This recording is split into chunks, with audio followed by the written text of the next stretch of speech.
What is up, everybody? Welcome back to the Transparency. Idaho4 WSU police chief goes rogue. The discovery dump continues. Welcome. It is 4:20. It is Monday all day, all night.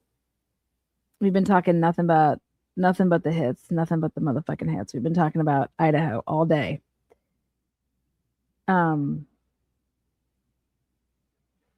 Jeez. What is up and welcome, Mike. Good to see you.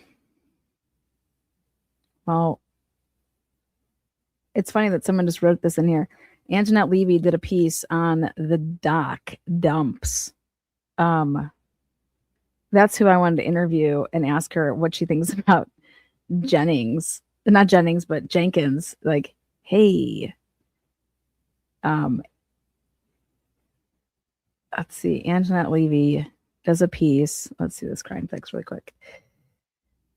Crime. I'm going to share here with you guys.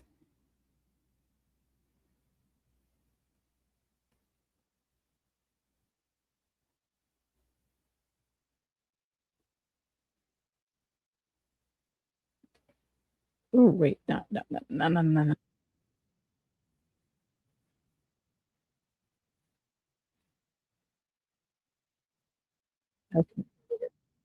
Okay, here we go.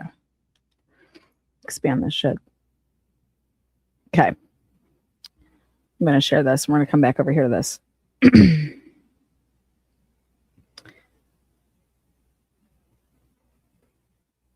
Okay. Here we go.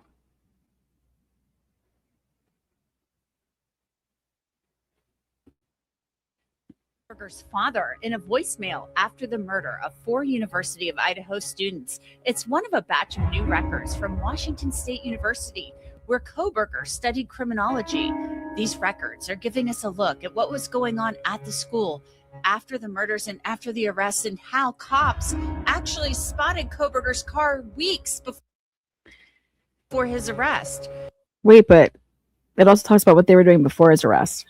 I'm Anjanette Levy, and this is Crime Fix. How you doing, Anjanette? Good to see you tonight. Thanks for joining me.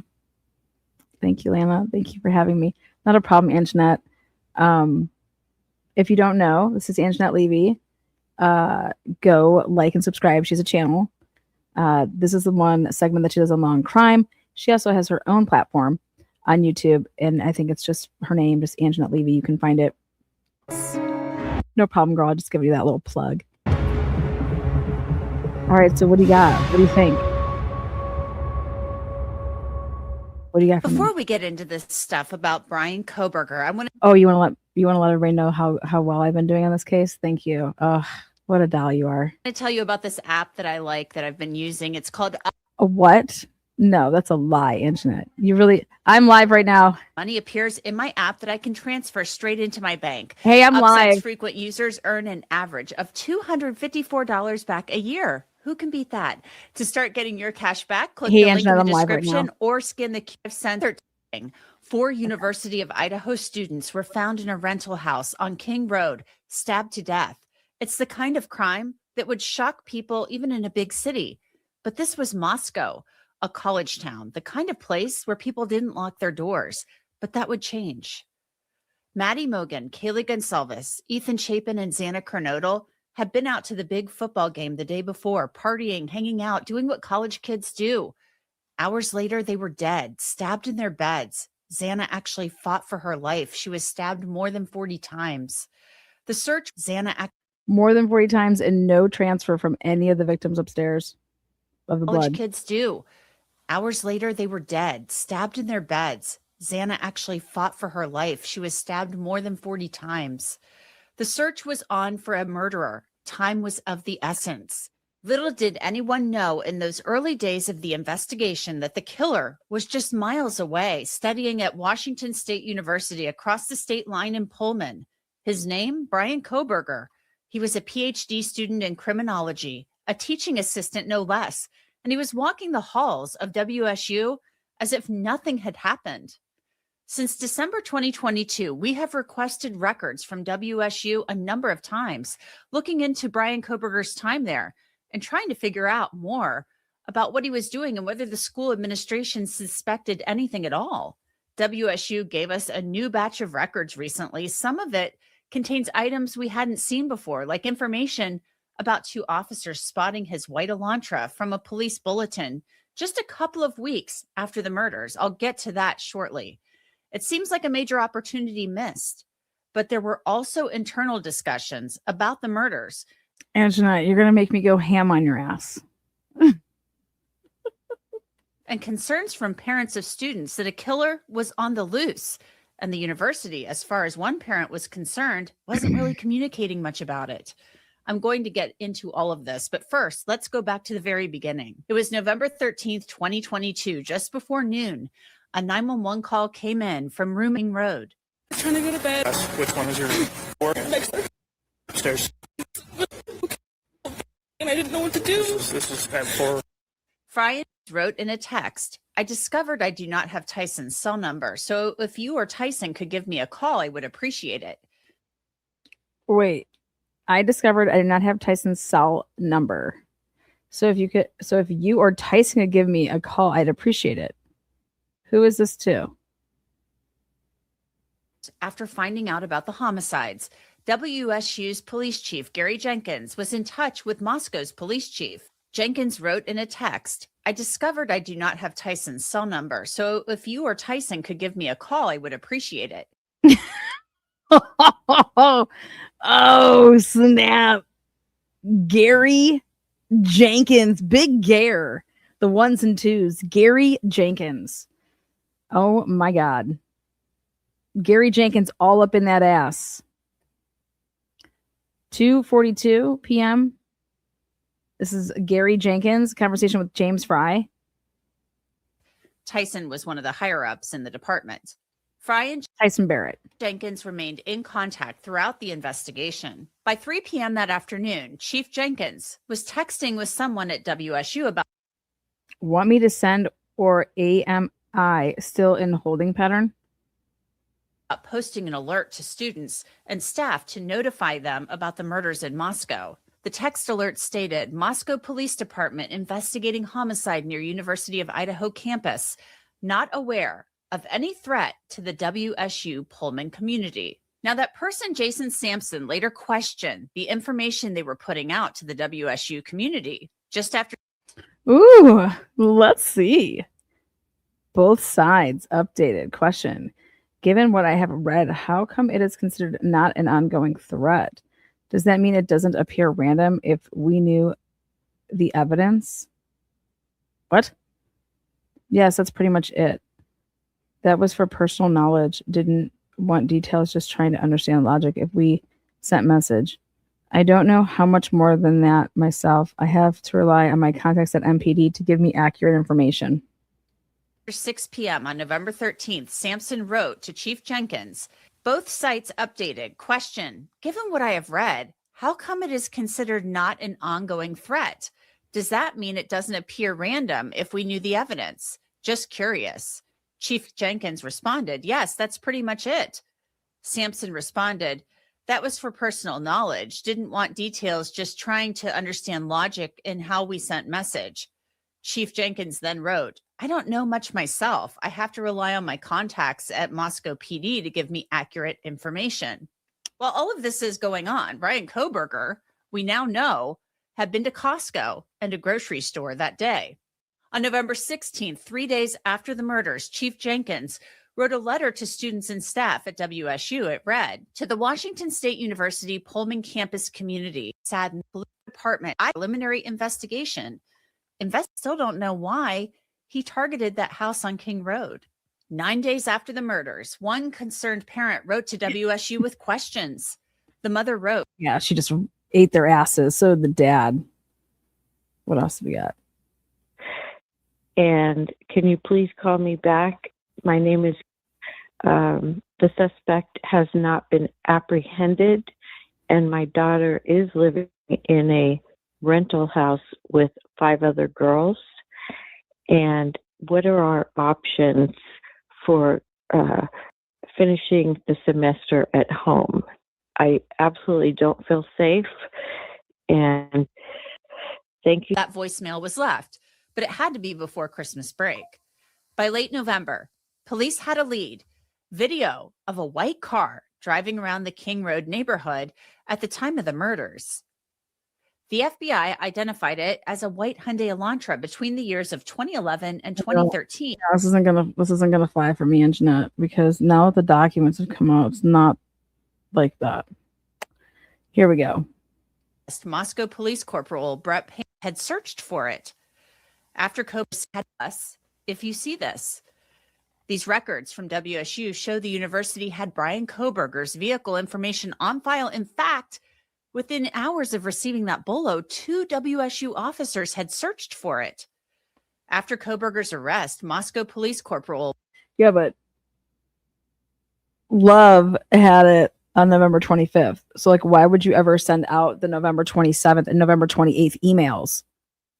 And why in November 25th are you already looking for a white Elantra if nobody knows that you need to be looking for a white Elantra or a light colored one?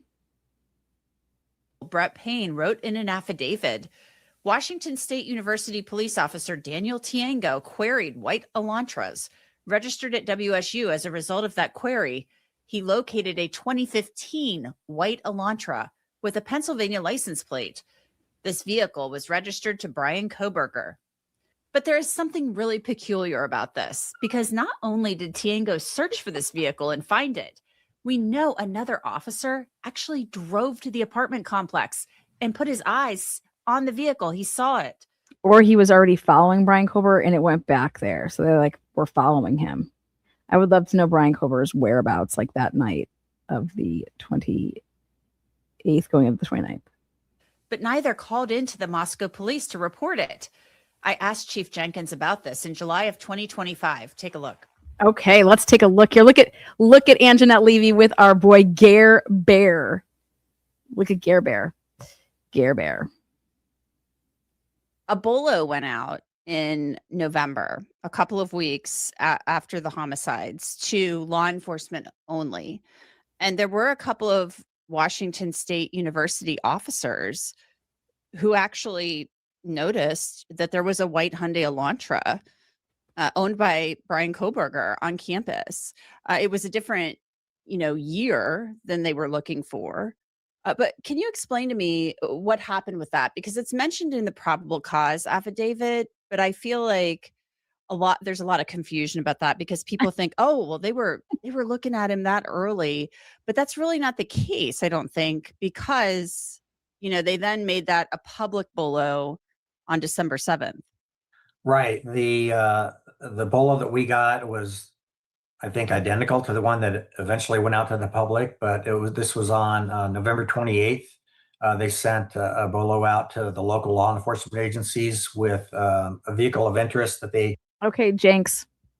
Well, we know this is bullshit, because we know that on the 25th, okay, you were at a meeting from 5:30 to 6:30 being told all about this. And in fact, on November 25th, Love from the Pullman Police Department located the car. The first one of 11 Elantras located. But why are you guys looking for Elantras on November 25th? When there's like 8 different make and models that were still up for grabs to be the potential vehicle.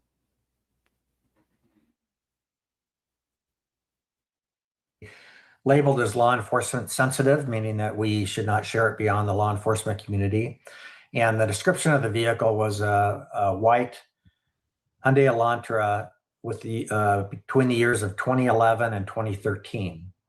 And so one of our officers, within 16 hours of receiving that BOLO, was checking our parking database that includes information about vehicles that have parking permits or that pay to park on campus, and found a white Hyundai Elantra that was with Pennsylvania plates registered to Brian Koberger, but it was a 2015.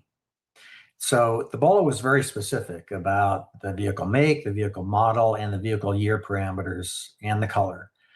So he didn't submit that as a tip. And then later, that was on graveyard shift. And then later on day shift, one of our officers was driving around and saw that same vehicle parked in graduate student housing. And again, it was not within. What are you talking about, man? Do you hear this shit right here? No, these were within 16 minutes of each other. They found these cars. What do you mean talk about great? See, this is why I did the FOIA that I did. Because I said, wait a second. The paperwork says that these two dudes found the same vehicle literally within 20 minutes of each other. Okay.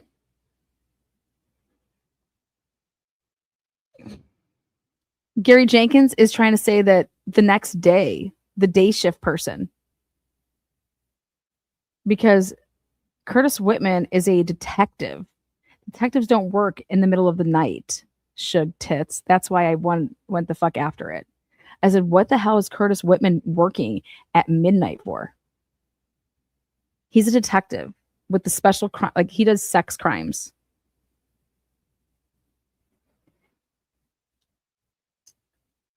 And the date parameters. So, yeah. Mm-hmm. He just lied to Angela. So those two officers didn't end up sending that information over to Moscow PD because of the date discrepancy or the model year discrepancy? That's correct. Yeah, it was not sent over to their tip line. So officer, do you understand how crazy this is? Do you understand how crazy this is? Because I've been showing you guys these emails, okay? And he's over here saying in these emails what a fabulous job Tanego and Curtis Whitman did on this. You guys have seen these emails that I've been showing. This is insanity. This is pure insanity. Tango and Sergeant Whitman, they discovered a white Hyundai Elantra belonging to Koberger on campus 2 weeks after the murders, and they didn't call it in. Had they called? They did. They did. They submitted all of these. You know how we know this? Because Gary Jenkins writes it in emails. He's praising these guys. To the great work that Tanego. I mean, I have it right here.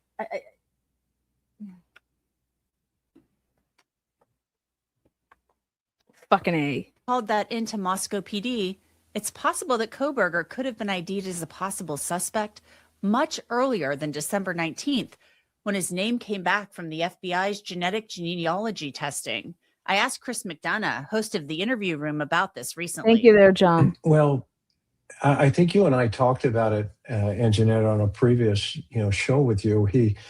That was, in my opinion, a huge investigative mistake. And it wasn't just a mistake in terms of, we didn't call it over, okay? The officers did their job.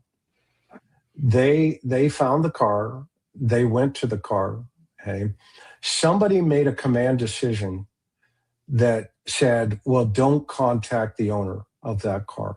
And then they tied into that decision in my opinion, a nonsensical excuse for, well, it was the wrong year. Okay. Well, okay, then what did the BOL get correct?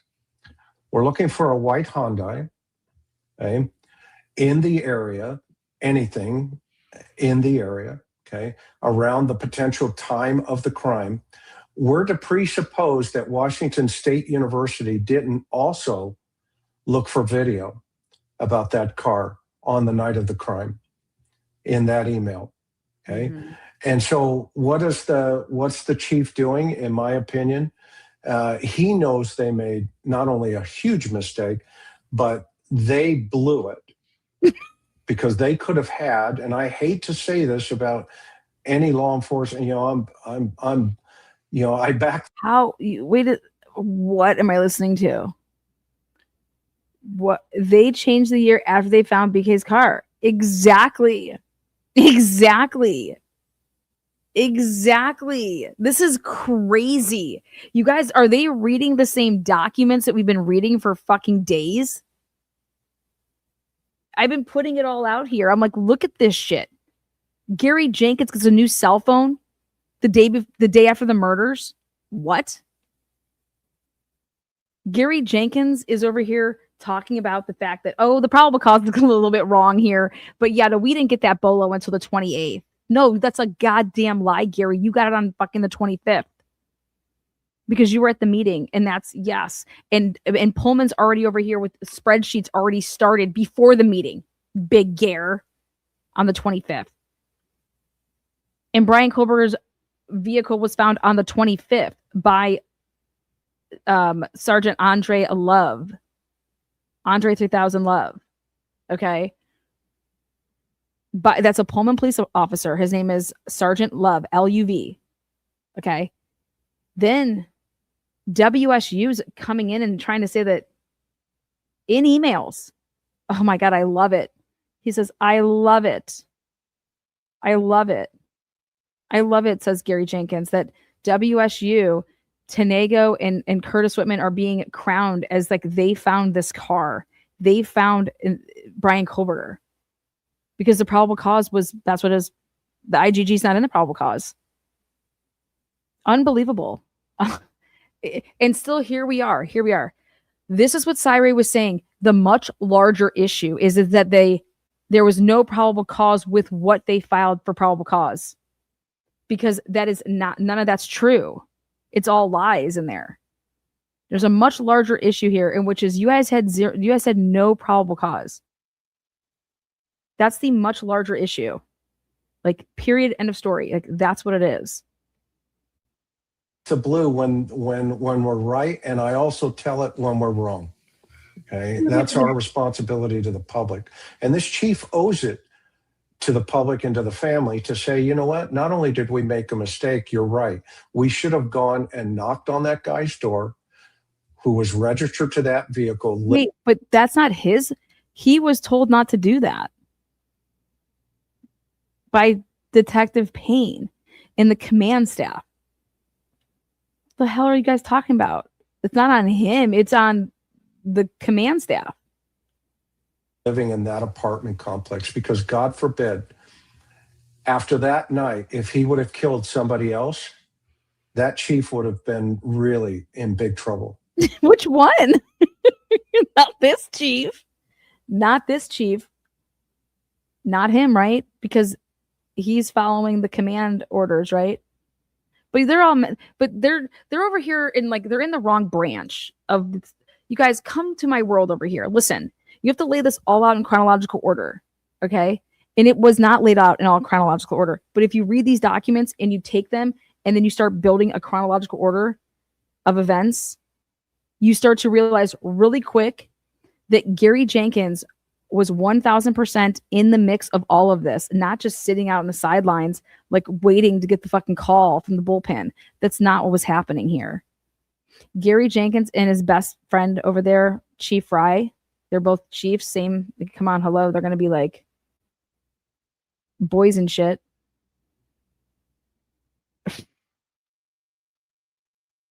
In the long run. And so somebody made a command decision that said, okay, you got the car, you got a car that matches. Yeah. Is it white? Yeah. Where is it? It's here. Okay. Find out who owns it, interview that person, and send it to Moscow. That was the appropriate protocol. We know exactly. And so why didn't it happen? Because everybody in this entire case, if a name was said, what are they doing? They're knocking on the door of that person. Like, whenever anybody was interviewed in this case and they mentioned somebody, what were they doing with the Idaho State Police people? Hey, go interview this person. Hey, go interview that person. But everything with this car shit, you have to back it all the way up and say to yourselves, when you take all of the emails and you lay them all out, Ed Jacobson is texting and emailing with Immel and Hill, and they're like, oh, hey, I got a good one here. Let's go and use this, picture from 401 on Ridge Road. That's how they made the identification.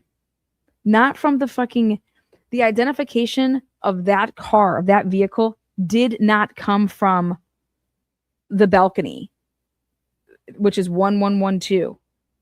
The identification that it was an Elantra came from Ridge Road camera, not the balcony camera, not 1112.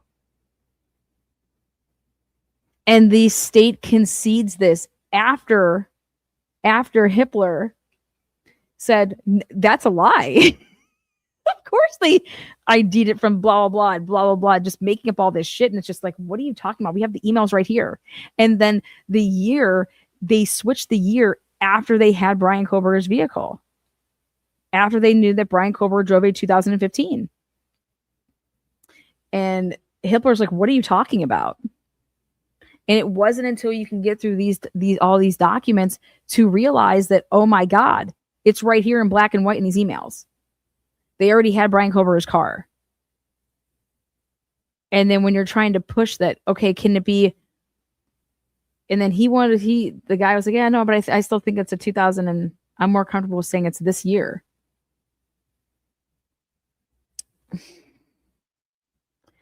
And then good old Gare Bear, none of it makes any sense, which is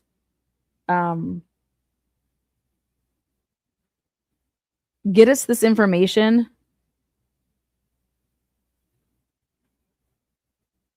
The question should be is on November 28th, going into the 29th, okay, all that Tenego did, you guys, he just queried the permits.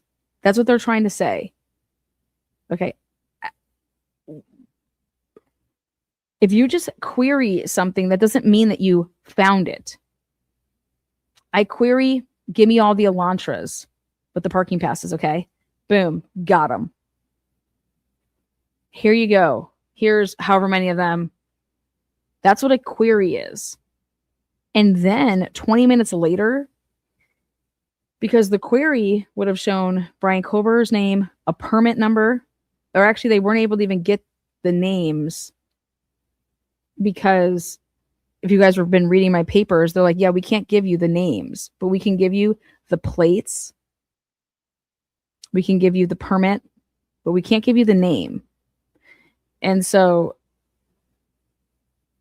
for them to query this, because then they were like, okay, well, then we can just type in all these license plates and just basically start running plates so we can get these names. But the query is just, here's a list of things. Then 20 minutes later, this guy is just driving around, this detective who never works nights, at a little after 12. It comes across a vehicle that's within the query that Tenego did, right? But it would have had a different license plate, because when Brian Koberger first did the permit, it was under a Pennsylvania plate. And so then when Curtis, and I just can't wait to see that Curtis was working at midnight, because right here you heard Chief Jenkins say that, no, it was the next morning on the day shift that Curtis Whitman, well, did you guys just read the affidavit, how it said, and all this other stuff that we've been seeing, that they found them within 20 minutes apart from each other? One was at like 11:58, and the other one was like at 12:26 or something, 12:23, something like that. And you wouldn't just find like one of them. It would be that you were driving around, if you were truly just like on the lookout to keep an eye out when you're patrolling. So let me get this straight.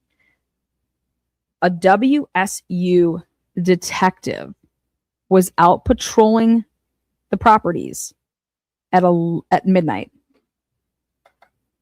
These guys aren't working. None of these detectives are working past 7 at any other, doing anything. Chief Jenkins wasn't working on the weekends. He didn't work, 2 days before Christmas, then Christmas Eve, Christmas Day. Ask him what he did on the day before Thanksgiving. That after the murders, that Brian Koberger was cleaning out his car meticulously.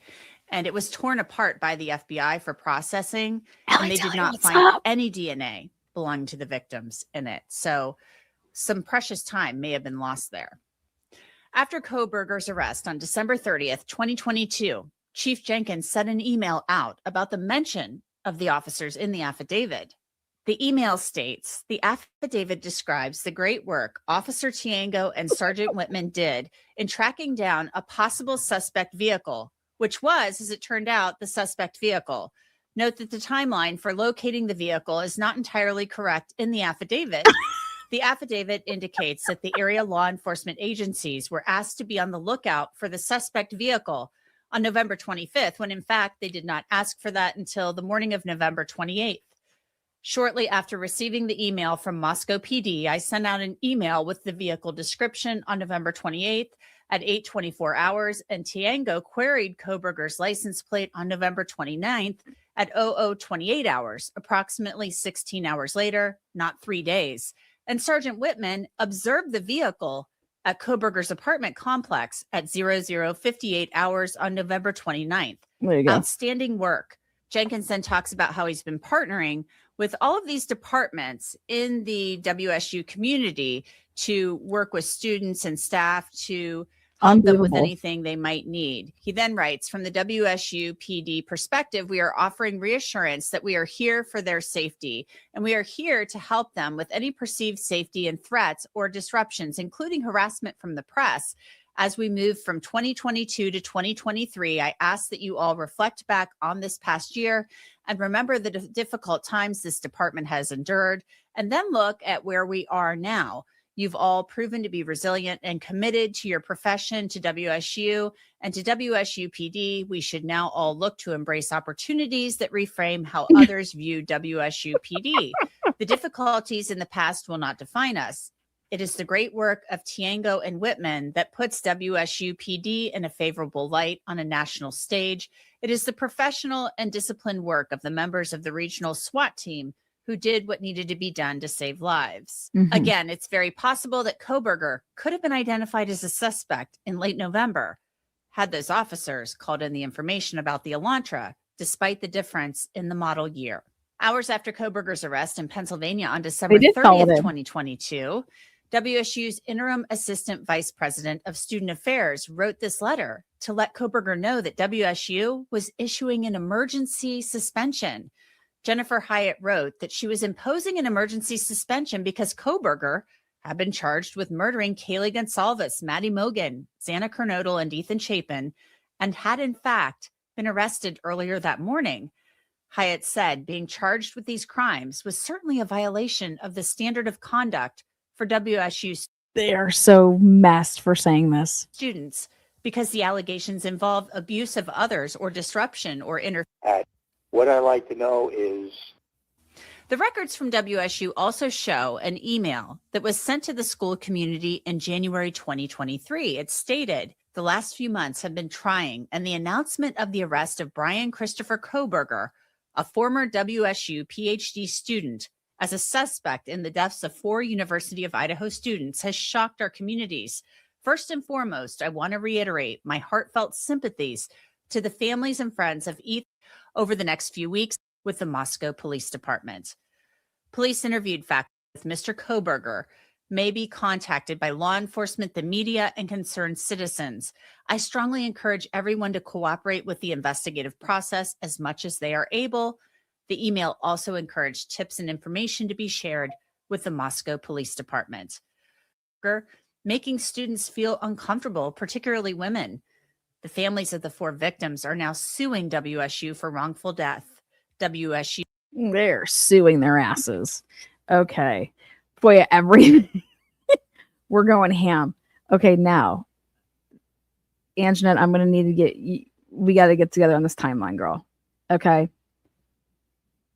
Because that's all that matters is this freaking timeline. All right. Here, let me see which one this one is. I got to put up. Okay, not that one. Well, I mean, I guess I could show a little bit of this, but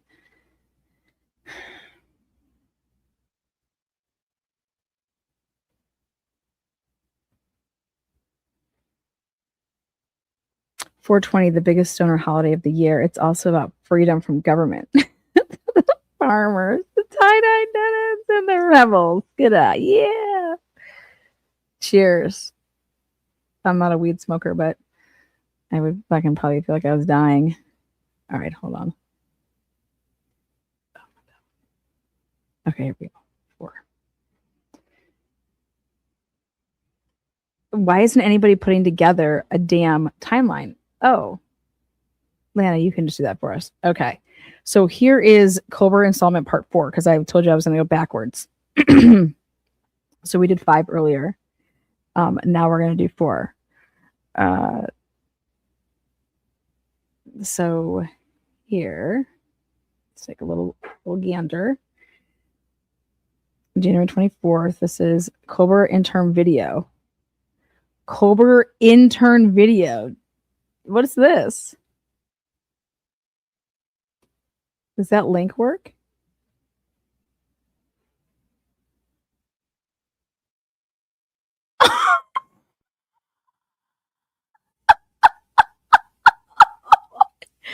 Wait a second. What is this?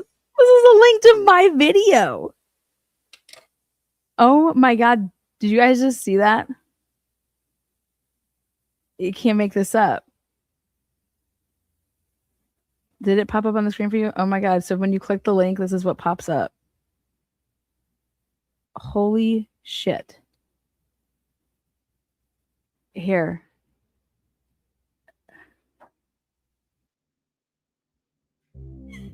Welcome to Truth and Transparency. This is a developing story out of Moscow, Idaho. Was Brian Colbert a police intern at the time that he was arrested? Tuesday, April 12th. This is an email exchange between Chief of Police, Pullman Police Department, Gary Jenkins, and allegedly Brian Kohlberger. Moscow, Idaho. When you on the nuts, 4 students brutally murdered. Was Brian Kohlberger an intern with WSU Police Department, Pullman Police? Again, Tuesday, April 12th, 2022, an email exchange between allegedly Brian Kohlberger and Chief Jenkins. January 22nd. Allegedly, Brian Kohlberger was in Pullman, Washington on Tuesday, April 12th, 2022 to visit. And this is when we realized that no, it was a Zoom with the police chief. The last day of classes at DeSales University for the winter session was Friday, April 1st, 2022. Brian, great to meet and talk. By all searches. Well. How did that leak? How did that leak? Oh my God. Oh my God. God. Yeah. What the fuck's going on? Classes would have resumed for the spring session on Tuesday, April 12th. But Brian emailed the chief of police at 1:43 p.m. on April 12th, and that was promptly returned with an email back from the chief at 1:49. So I ask all of you, was Brian Kohlberger an intern with the police department? Well, no, Lana, because we only hire chicks, says Gary. Big Gare, good old Gare. Big Gare Bear. Did Brian Kohlberger secure his assistantship with the police? I said yes. Because this would be information that you would need to seal from the public for safety purposes, right? Because then he's like working with the police, right? Spring of 2022. And here, if this is crazy. Hold on. So now let's pull back up this email. Fucking idiots. I'm like, so Darby Baldwin, Kohlberger intern video, FYI. What does that even mean? Intern video. And who's he send it to? Gary Jenkins, Jake, FYI. It's under FYI. And Jake, Jesus, they found this within 2 days. I put it out on January 22nd. They found it and sent it on January 24th. Brian Kober, PhD student. Wilson Short Hall, room 12. Awesome.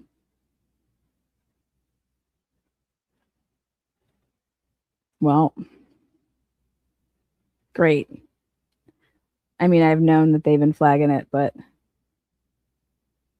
I'm confused. I thought these dropped. They did just drop, but these emails are from January of 2023. And so here, what would seem like, hey, this is like the way that the email was worded. It was like, this is Brian Kober's intern video. Like that he like had like, you know, a meeting, like a Zoom, like it was recorded or something. Nope, you just hit it and it goes to my live of like 4-minute live showing because people were putting it out there that I called bullshit. I said, he did not apply for anything in the fall of 2022. He applied in the spring of 2022. So I put this out. Okay. Please paste that link in the chat. Oh, it's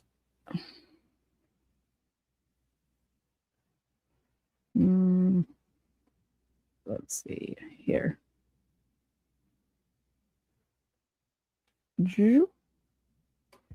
Copy.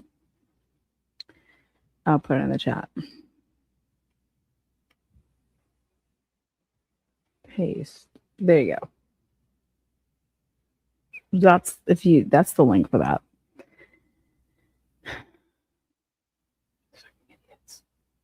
Good morning, Chief Jenkins. Our department created a coin to memorialize the victims of the Idaho4 homicides, and Chief Fry would like to distribute one to each member of the WSU police staff who worked this incident. Yeah, let's find out how many people got those coins. Let's write that down as a FOIA. Who got coins? Hell yeah. Coin, homicide coin. Hell yeah.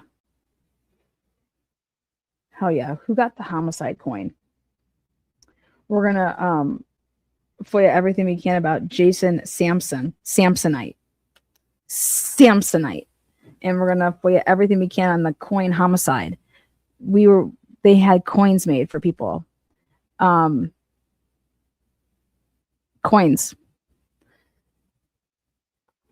Oh my God. This is why people drink. Let's see. After the coins. Could you send me a count of those individuals? Thank you so much for your help. Okay, Karen Potter. Assistant to the Chief of Police. This is KP. This is the KP. Her name was kept out of a lot. Assistant to the Chief of Police, Deputy Clerk. Okay, KP. Karen Potter. We're going to FOIA from you and get all of your emails with the case. There we go. Digging it. Thank you, Karen Potter. Appreciate that. Derek Hooks. This was January 3rd. Blah, blah, blah, blah. Though Mr. Kober is not enrolled as a student at WB, we recognize that you may have some questions. Thanks. Okay, let's see what we got next for emails. They just got these little nuggets everywhere, don't they? Idiots. Just let's go. Come on, come on, come on. I mean, how many people got this sent to them?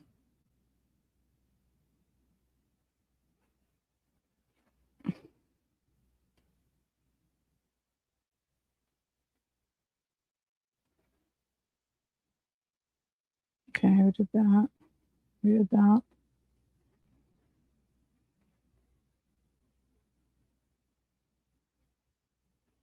Bill.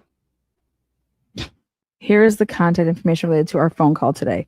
John believes he can be of some assistance to you. Who is John Snyder?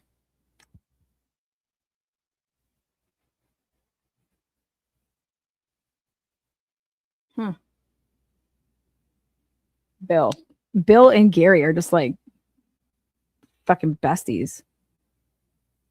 Follow-up completed. Rita. Ooh. Nathan Dean, senior attorney. Okay, when was this? January 3rd. That's all client attorney privilege information. That's why we can't get it. Holy shit, look at all those people. Daniel Denego on there. Who are these people, right? We'll talk about that a little bit later. Ooh, D. Willits. Okay, we'll talk about that later. Okay, same thing. Okay, press release, December 30th. Who cares? Okay. Ooh, meeting forward, notification parking data investigation. Ooh, we need this. Okay. Tuesday, 11/29 at 9:30 a.m. to 10 a.m. Organizer is Chris Boyan. Chris Boyan has forwarded your meeting request to additional recipients. Who's that? Ooh, Cody Wilson. Aaron Collier. Okay, so now they're in the know. Ooh, Gary Jenkins, Wednesday, November 23rd. This Don Daniels. Remember how I was telling you it was showing up as Michelle? Did she like go based off her middle name for some reason? Tenaga. Was Curtis in here? Curtis Whitman. Messaging to students. Here is a link to messaging that was sent to students last night. What was sent there? On November 23rd. Student safety resources? Why did they send that out on the 23rd? What time was it sent? 7:13 a.m. November 16th. We already went through this. Oh, as FYI messaging. Okay, we already know that. Fuck that.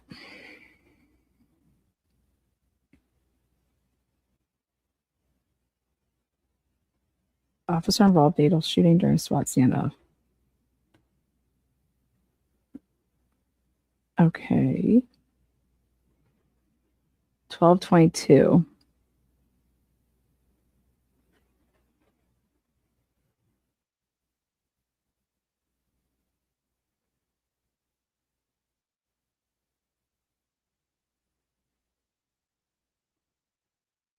Okay, so got to get through all that.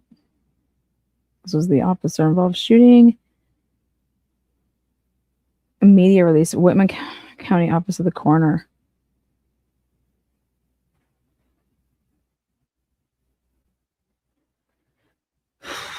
The gunshot death, gunshot wound, homicide. Okay. December 19th, 2022.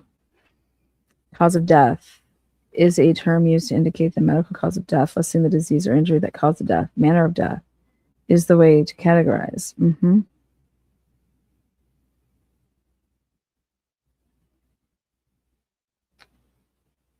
Okay.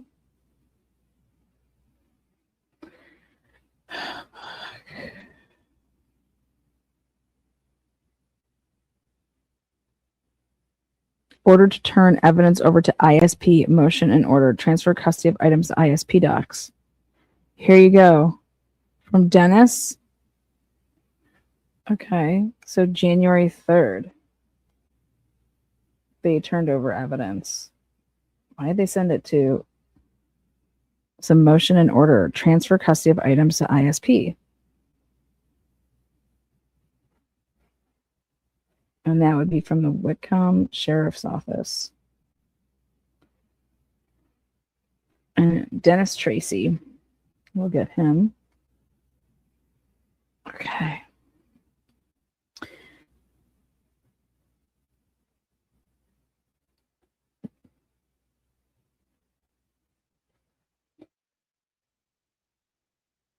Okay, we already have that. 469 students they sent stuff to. You know what? Heather Case may be worth something. Heather is the, I don't know.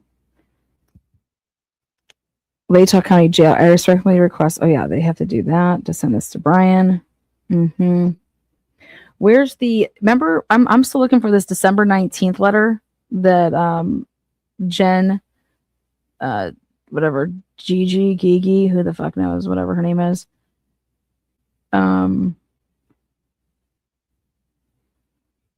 That she was like, he was suspended, on the 19th of December. What the hell is that? What are these pictures of?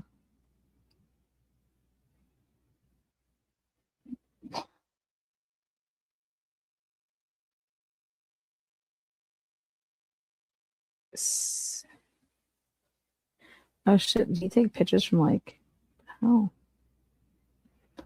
Oh.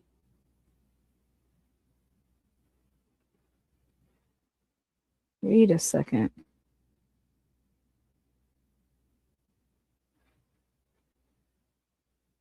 Huh.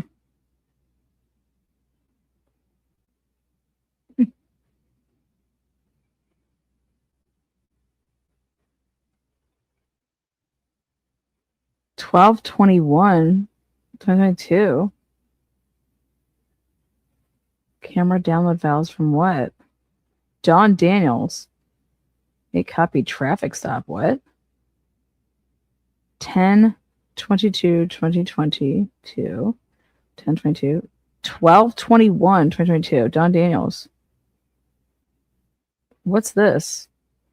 These were generated at 9:47 and 1 seconds. 9:47 36 seconds. 12/21.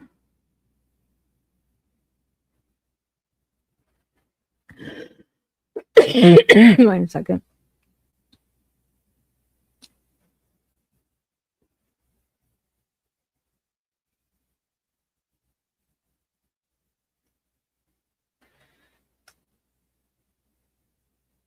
Is that C 201?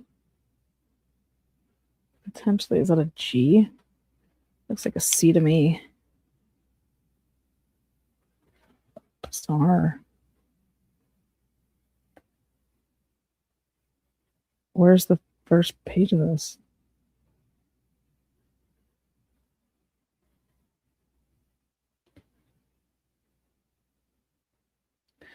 Michael Petlavin.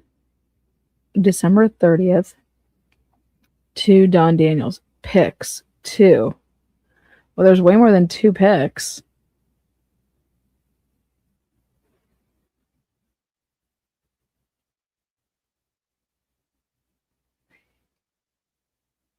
What?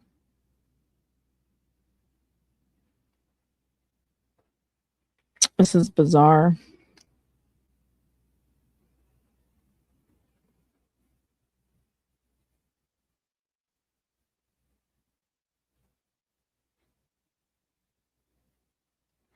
Okay. That's really interesting pictures to be taken on 12/21/2022, which look like you're getting into like a storage area.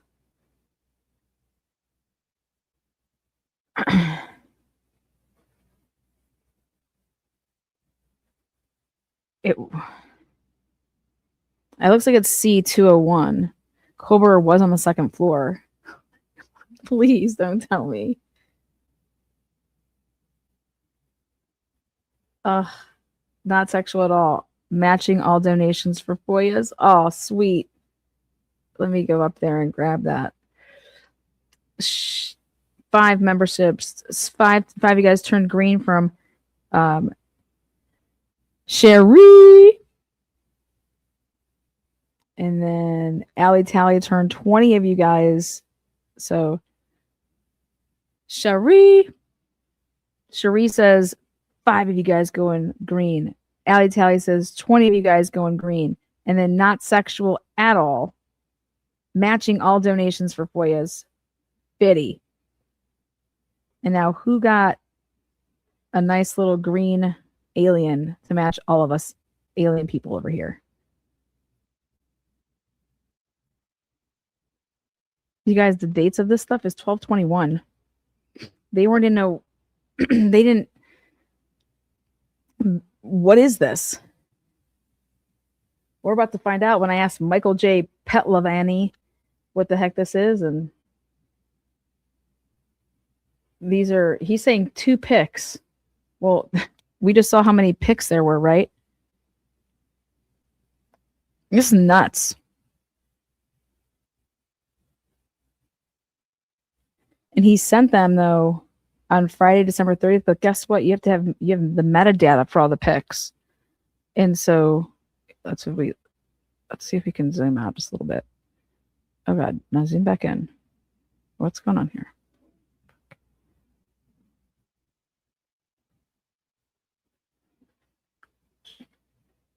What are you doing? What a bad picture. Like, look at this crap.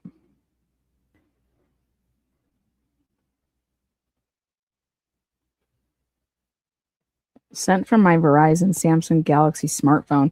Well, this right here, just so we're clear, that's the same thing that Gary Jenkins has. And then this is, I don't know, G201 or C201. And where's the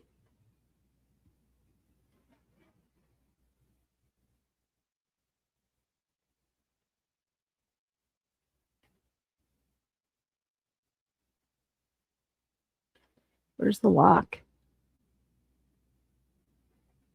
It's already opened.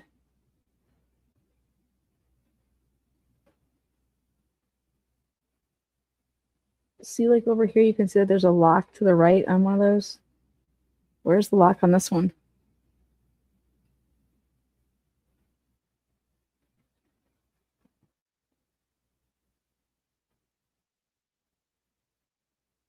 The fuck? Okay. Well, pick. This is from a different officer. So this is generated at 12:21 and 22.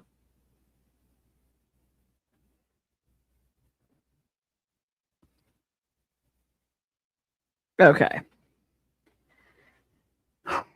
Let's see. Pick. And then what was Don Daniels doing? Camera download files. LE3. 10/22/2022. Then Don Daniels. What the fuck? Traffic stop. That doesn't even make any sense, but we're about to find out what all that is. Inside Edition inquiry. Due to the non-dissemination order by the Latah County courts, I am not going to be able to provide any statements, says Sergeant Stewart.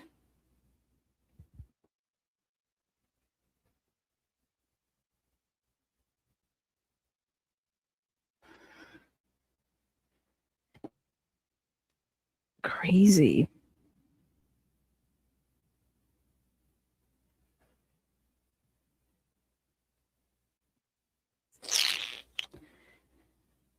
Okay.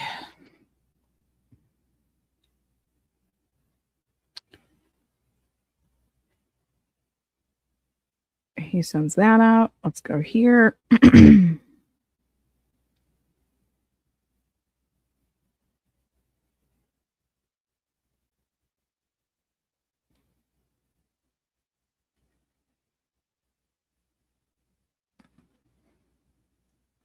The thing is about the date, guys. This is 12/21. Okay, they're not supposed to be anywhere around his shit on 12/21. And what it seems like, unless we can find where this truly is, what it would have to do anything about anything, is there's no getting around the metadata. The metadata is showing a picture of that on 12/21. What the hell are you taking a picture of that on 12/21? Like, yes, you have his name. So you sent somebody to go take a picture of his storage unit?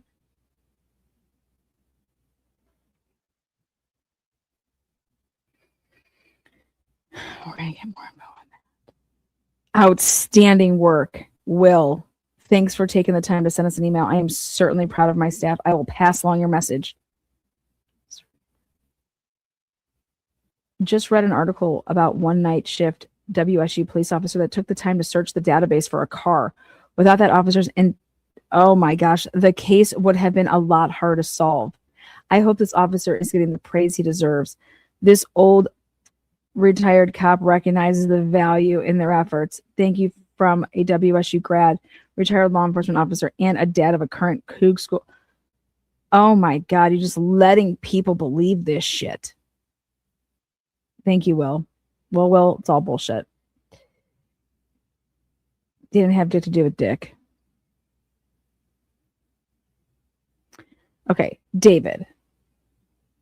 Thanks for reaching out. I spoke to Dawn Daniels as she is acting chief in Gary's absence and have copied her because he's in Hawaii. I am also copying Vicky.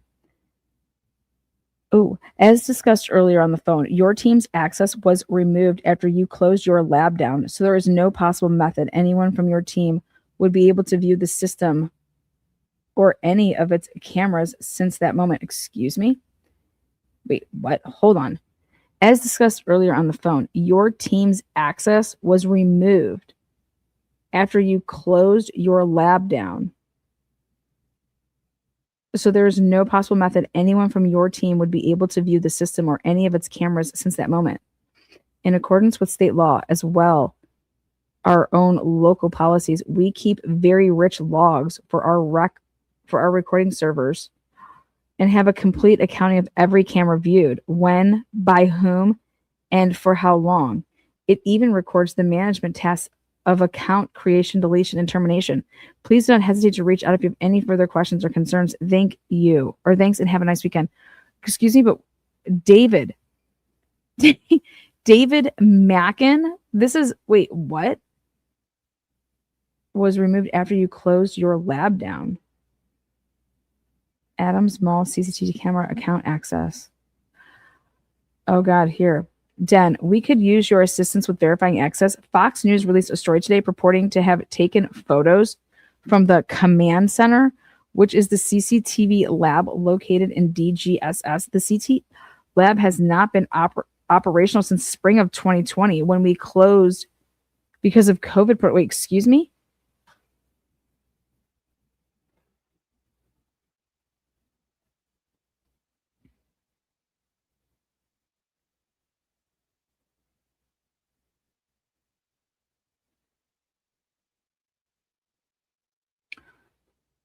Idaho murders suspect Brian Koberger's grad program had access to crime lab with camera streams insider. Oh, these bastards. Fuck out of here. Updated January 13th. A WSU campus insider compared Idaho murder suspect Brian Koberger to a wolf in the hen house.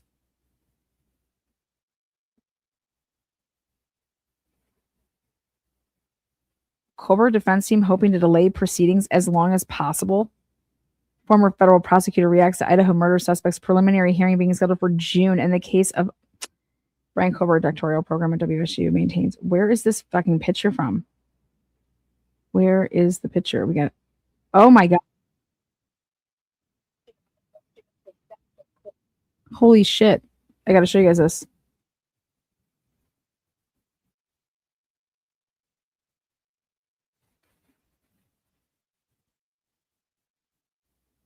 Brian Koberger, who appeared to have scratches on his face, maybe from shaving, people are saying, behind bars, waived his right to a speedy trial and was ordered to continue being held without bail.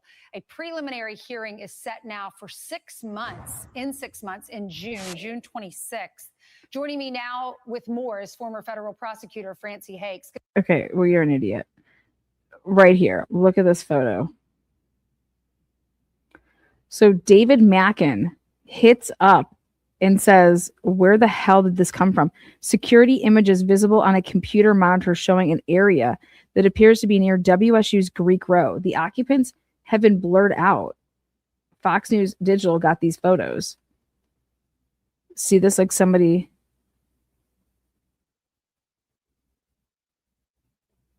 Okay, wait.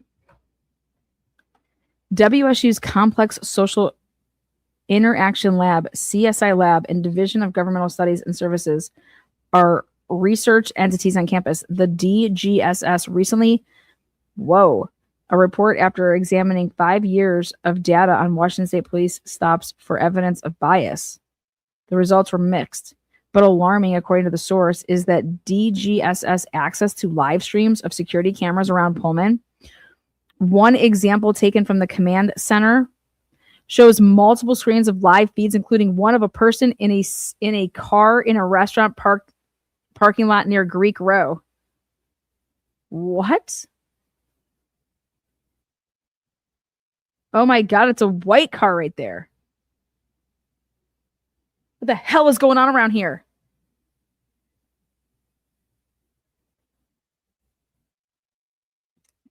You're live to tape. Hi, I'm live. What's up? Why? What happened? Are you okay? Are you calling about the Kohlberger case?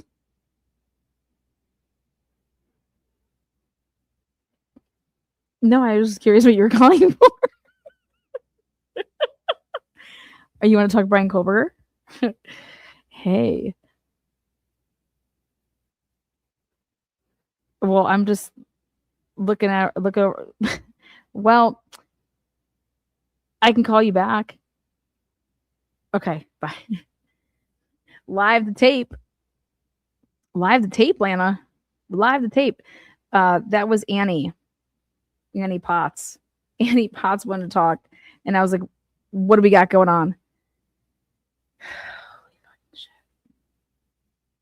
Dude, this is wild. No, your access was revoked when you shut down your lab. The fuck it was.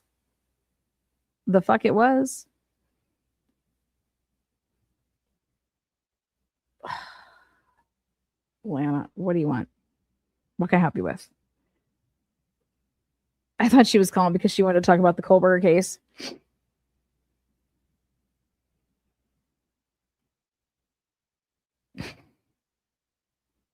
This is wild.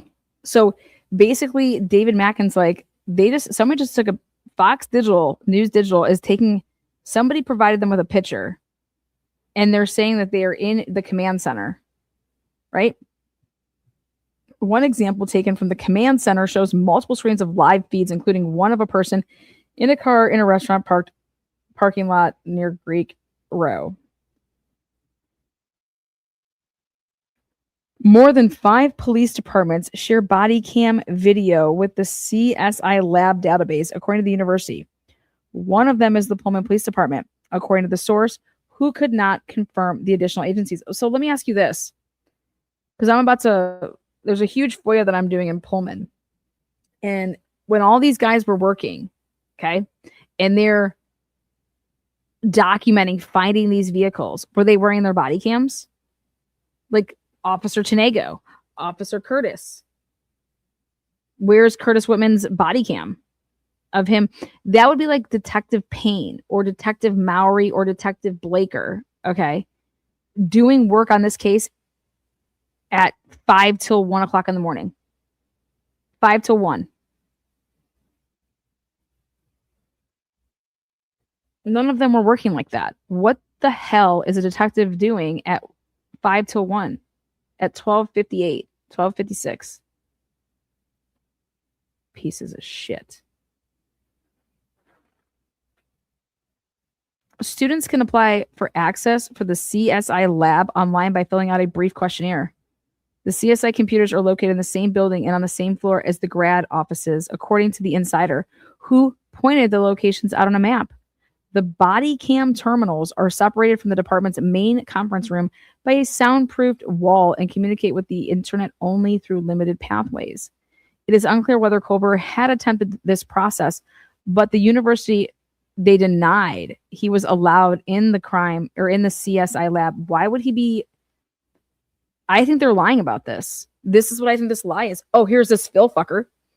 Phil, WSU Vice President of Marketing Communications, told Fox Digital Friday evening that Kober never obtained entry to the programs. Never obtained entry to the programs. What program? The hell are you talking about? To be clear, Brian Kober never had access to any footage from the Complex Social Interactions Lab at Washington State University. He said access to that facility is strictly controlled. All research assistants must complete a background check, an FBI Criminal Justice Information Service Level 2 certification, be fingerprinted by the FBI, and sign a confidentiality agreement in order to enter the facility. So let me get this straight. He's in cloud-based forensics. This is like a thing. And you're going to sit here and tell me that Brian Kober was like, I don't want to ever go into this CSI lab.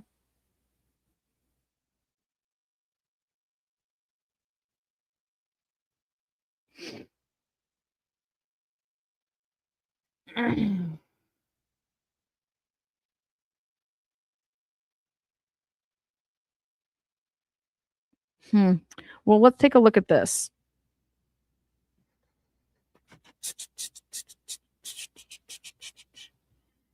Additionally, he said that the DGSS closed circuit TV internship program has been closed since the start of the COVID. Yeah, in 2020. Access to the facility is tracked through key card records. Yeah, let's talk about it. And student employees did not have access to raw data or personally identifying information in a WSP study. How do you know?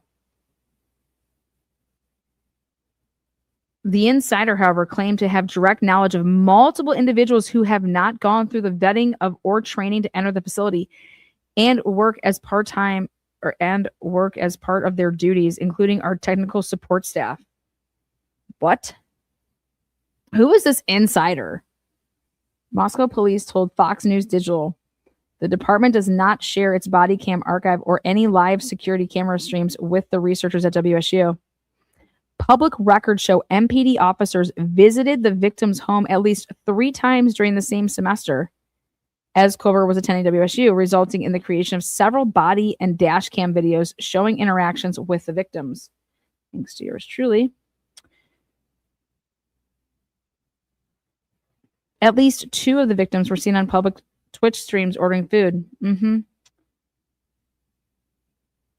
WSU CS Crime Lab has researched police use of force and other analytics gathered tens of thousands of hours of body cam video. There she is. The insider also sees a problem in the advanced study of crime for academia's sake. Yeah, I've always been... Ooh. I would love to know who this insider is. This insider will be outed, I think, in the WSU lawsuit. It's gonna be sweet. I'm just saying it's gonna be pretty sweet.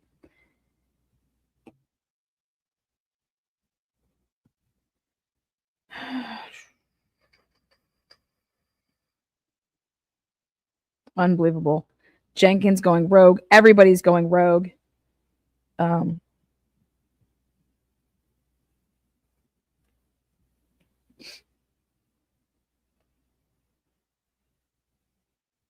Goldie, for all your hard work. Thank you so much, Goldie. Appreciate you.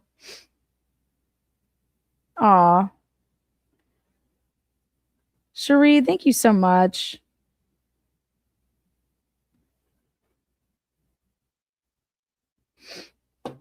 Lana, what are your feelings about this new book? Allegedly, Ethan had hair in his hands. Yeah, I'm looking into it. I have a better book that's going to blow you away. So, but we'll see. That's never been mentioned ever at all once. Just saying. Never ever. I think I'm blown away that let's get out of this stupid thing. I think I'm blown away at a lot that the mainstream media is refusing to bring anything to light on any of this shit. That's what's really pissing me off, is that This is wild. So here, Den, we could use your assistance with verifying access. Fox News released a story today purporting to have taken photos from the command center, which is the CCTV lab located in DGSS. The CCTV lab has not been operational since spring of 2020 when we closed because of COVID protocols. Okay. And it's like, David, thanks for reaching out. I spoke to Dawn Daniels as she is acting chief in Gary's absence and have copied her here. I am also copying Vicky. As discussed earlier on the phone, your team's access was removed after you closed your lab down, so there is no possible method anyone from your team could be able to view this system or any of its cameras since that moment. In accordance with state law, as well as our own local policies, we keep very rich logs. Thank you for telling me that. We can't wait to see these logs that I'm now going to request for our recording servers. See that servers right there? Yeah, that's what I'm talking about. Let me see these servers and have a complete accounting of every camera viewed, when, by whom, and for how long. Thank you so much for this email. It even records the management tasks of accounting creation, deletion, and termination. Please do not hesitate to reach out. Okay, well, I would like to see who was viewing the cameras. That means we can find out all of this shit.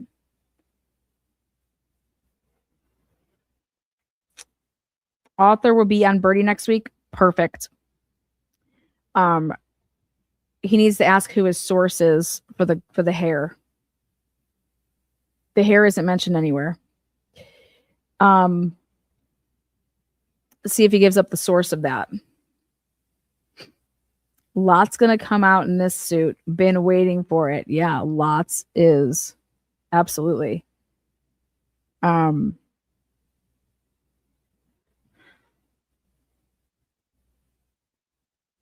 shoot, Birdie a text and say, yo, source or don't push it, because well, there are clumps of hair in the room on the floor. Clumps of hair on the floor. If everybody knows girls and how our hair is, okay. So let's take a look. There was a chunk of hair with skin on the floor in Xana's room. Yep, but we all know how, like, when you brush your hair and it gets, like, I'm just saying, I have to see that there was skin there. Anyways, I think it's. I mean, do you want me to say put it past? I mean, wait. Who's his source for it? What does it say in the book? Who's his source? He received the files. What files? What files? So everybody knows if you have thick hair, shit, you have thin hair. I mean, so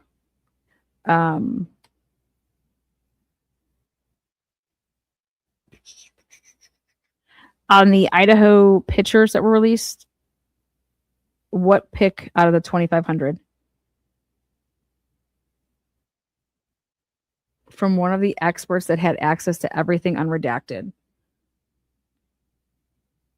Well, that's a good, is the source, I'm guessing, is the source a defense? I'm guessing, well, did he say if it was a defense person or a state person?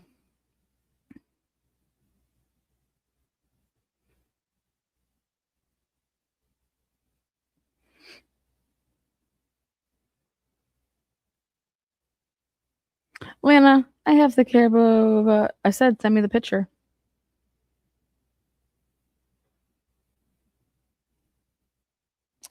I didn't say the source is author. I don't want that. I want to know if the source for the expert, is it from the defense side or is it from the state side?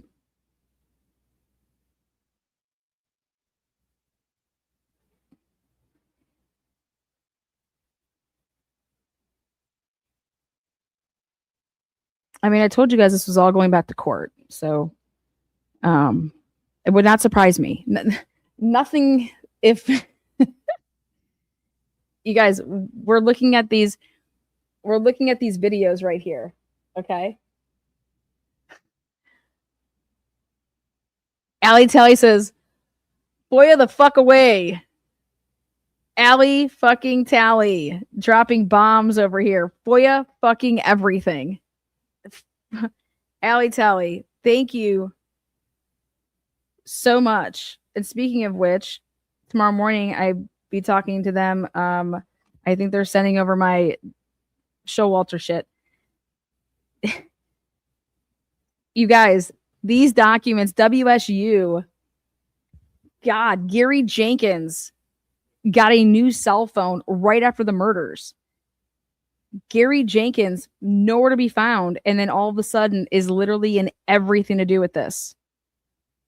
It's like Chief Fry and Gary Jenkins had a phone call and said, "Hey, we have reason to believe that the killer is actually at your campus." What? You know what I mean? Like, what? You're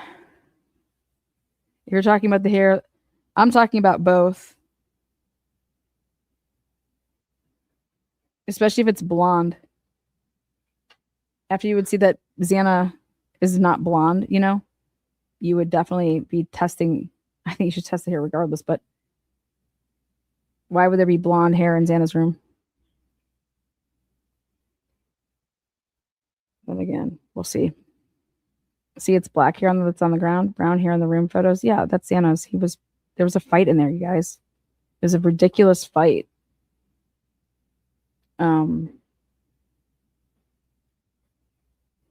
That's why it's even more so mind-blowing, boggling, whatever you want to say, that the person that would have killed the first two people being upstairs coming down into that room, and there being no transfer of, like, if you brushed up against something, like the blood of Maddie and Kaylee not to be in Xana's room anywhere is a problem. Is a huge problem.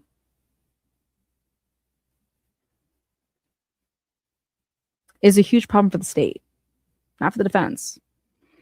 If I was part of the defense team, though, I would be arguing that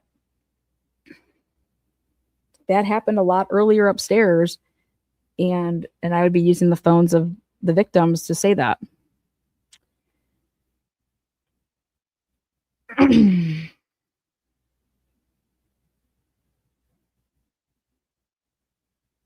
One would have to ask themselves how a bunch of officers, a bunch of investigators, detectives, all sit down after they're getting this information that we're swabbing and there's no signs of the upstairs victims in the downstairs, and then vice versa, the downstairs victims in the upstairs, right? To try to figure out who was attacked first, second, third, fourth. Like, they don't know. And so you're going to tell me that if you're doing these debriefing sessions, nobody's sitting in a room and raising their hand and saying, "Hey guys, how is there no blood from the victims upstairs down in the second bedroom downstairs?" You're going to sit there and tell me not anybody raised their hand and to say, like, we have a problem here? I didn't say the name yet, and I didn't say the author yet. But I will.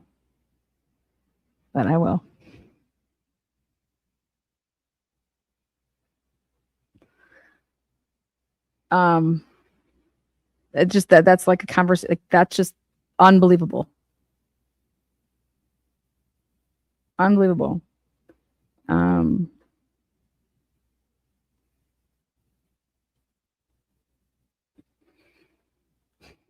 What was the date of this? January 13th. So he was on it. He was like, what the hell? What are these? Why? Who? So whoever took that picture. So basically what this man is saying, this is what would be interesting to me, is what David wrote, and who he was like in charge of shit that Brian did. Okay.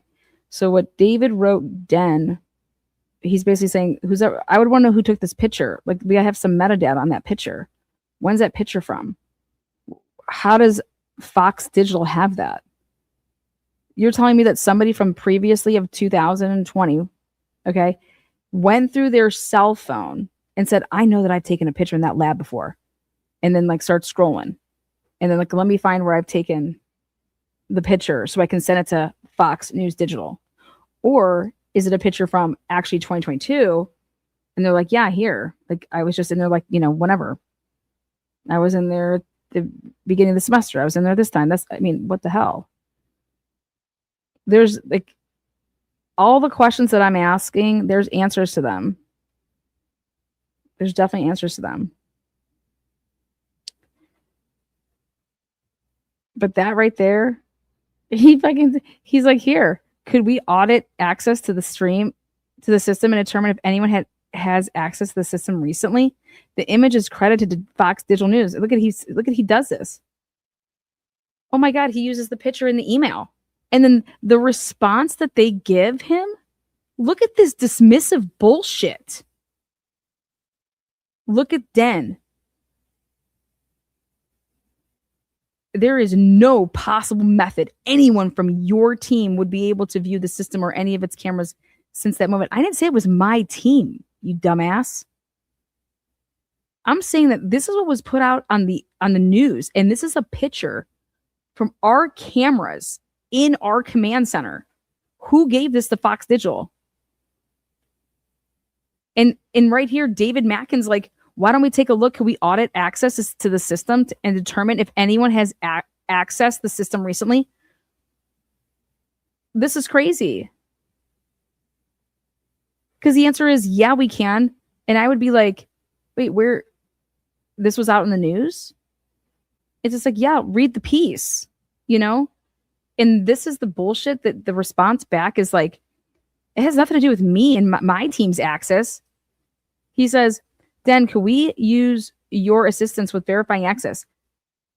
With verifying access, that's just like Fox News released a story today purporting to have taken photos.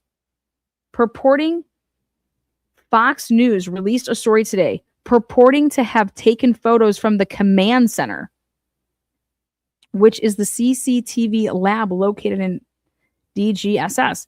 The CCTV lab has not been operable since spring of 2020 when we closed because of COVID protocols. So what he's saying is we know that we haven't been in there since spring of 2020. Who has been? Who's been utilizing it? That's the question. And now what it seems like is like they have been utilizing it. Because like I just said, do we think that Fox Digital's source was somebody that used it in 2020 and was like, oh, you know what? I think I may have taken a screenshot or I may have taken a picture from my phone back when I was a student here. Let me scroll through my, go back to 2020 and let me look and see if I can find this. Okay. Because which damn well could be, right? Because when you look at the photo, this picture, look at it, it's sunny. There's no snow.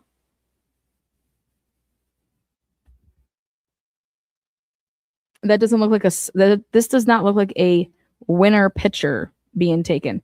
Now this could be the fall though of 2022.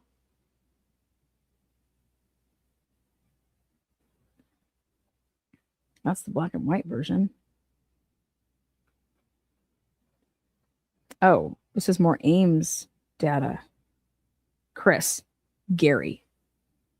Chris writes Gary. Gary, we have the Ames data ready. November 30th.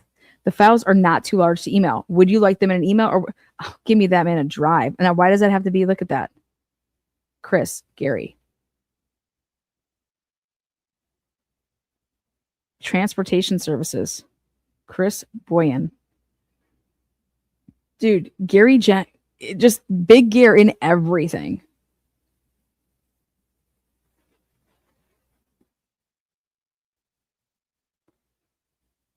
What? Also would love to work to set up a time for you to come and talk to my crew and some follow-up talks with criminal justice. How best what the fuck?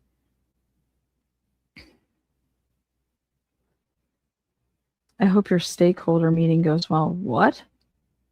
Stakeholder meeting? Wait, what the fuck is going on here? Stakeholder meeting.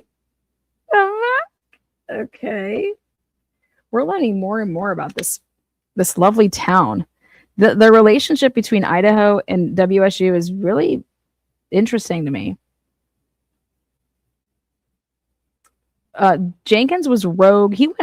Jenkins went rogue August until, I mean, I think he's still rogue. He's rogue. He's lying. He's lying left and right. Are they charging money for emails? Yeah, for all of this shit. All of this stuff. But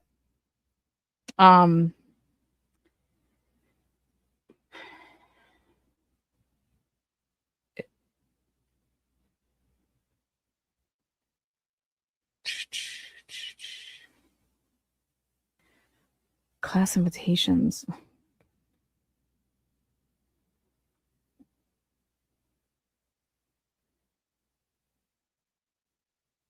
Wait, what? Care for you, increased relationship. Jesus. Okay, why is stupid? I'll just lie. Like, fucking hate PR shit. Spin. Sit and motherfucking spin. Thank you, Chief Jenkins. Martha is very much looking forward to your insight. Again, we appreciate and respect your time. Thank you so much. Yes, I'm going to be all over. Look, it told you guys right here. Fox. Okay. Who do you think this little insider was? Gary Jenkins. Looks like the insider to me. Gary Jenkins. Gary Jenkins is the fucking leak everything. Gary Jenkins has just moved up the ranks. Fox getting all this shit. Well, how is Fox getting all this stuff? Well, because of Gary. Look at Gary Jenkins' relationship that he built with Fox November 21st. Actually, a couple days before that. Fox News Channel is number 1 in ratings, number 1 with viewers, number 1 everywhere. America has chosen. God damn it. Okay? Buckle up, Gary. Confirming. Yeah, we're live. We're live at tape right here. Gary's like, yeah, we will plan to connect. Yep. So, yep. Oh, great. Okay. Great, Gary. Great. Come on. What other bombshell do you have here, Gare?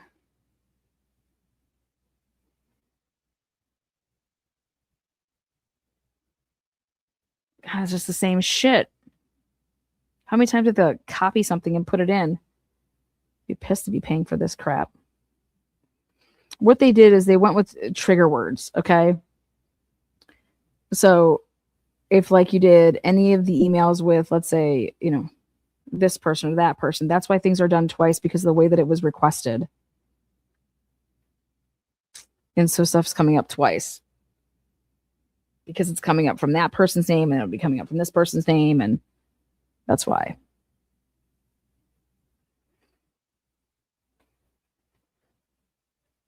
I think Dawn Daniels has 2 emails. Aldous says, I think she has one that's Dawn Daniels, and then she has another one that's Michelle, because it's Dawn Michelle Daniels.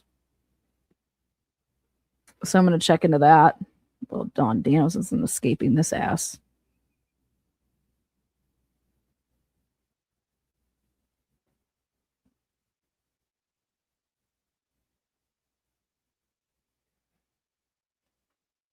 Oh, it's bullshit.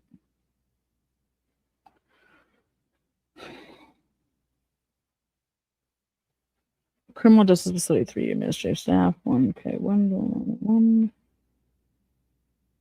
Critical incident stress debriefing opportunity. Jenna, here's the information I would like when Dr. Date and approximate number of hours. What? Identify the group to whom services were provided. CJ faculty, Culver's, neighbors, etc. I'm glad Megan is a good fit for you, for our needs. Let me know if there's any way we can support your efforts. Gary, your hands are just everything.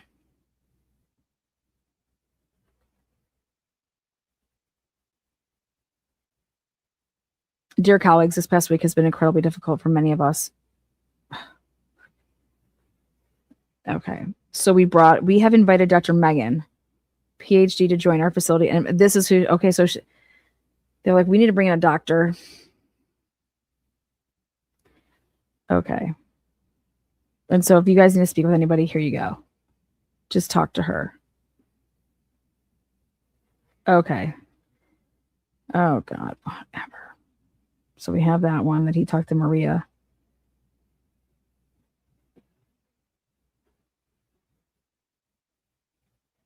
Damn. Ooh, cell phones to cell phones. What? Cell phones to cell phones from Ashley Jennings to Dawn Michelle. See how it says Dawn Michelle like that? And there's other ones that just have Dawn Daniels. What's this Dawn Michelle? And then Dick Tracy over here. I mean, Dennis Tracy. RE, draft of application for warrant. Look at this. So please see attached draft, Dennis. This message is confidential and may be legally privileged unless you are the intended recipient. Okay, great. What is it? Where the fuck is it? Well, his response to this shit on December 29th, he responds on December 29th and says, Ashley says cell phones to cell phones. But she only says cell with one L. She's just so lazy. Ashley, when you guys watch Ashley Jennings, let's have some drinks here. We're just gonna pull out the old box wine. When you guys think of Ashley Jennings, do you guys think of just lazy? Girl couldn't even put another L. SLCL, that's good enough. But hey, okay, CL. I'm just like, dude, if that doesn't show laziness, I don't know what does. It was a two. She could not read that and say to herself, maybe I should add another L.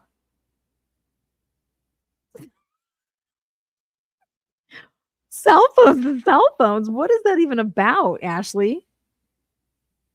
Fuck all. She doesn't even know. She's like, I don't even recall writing that email.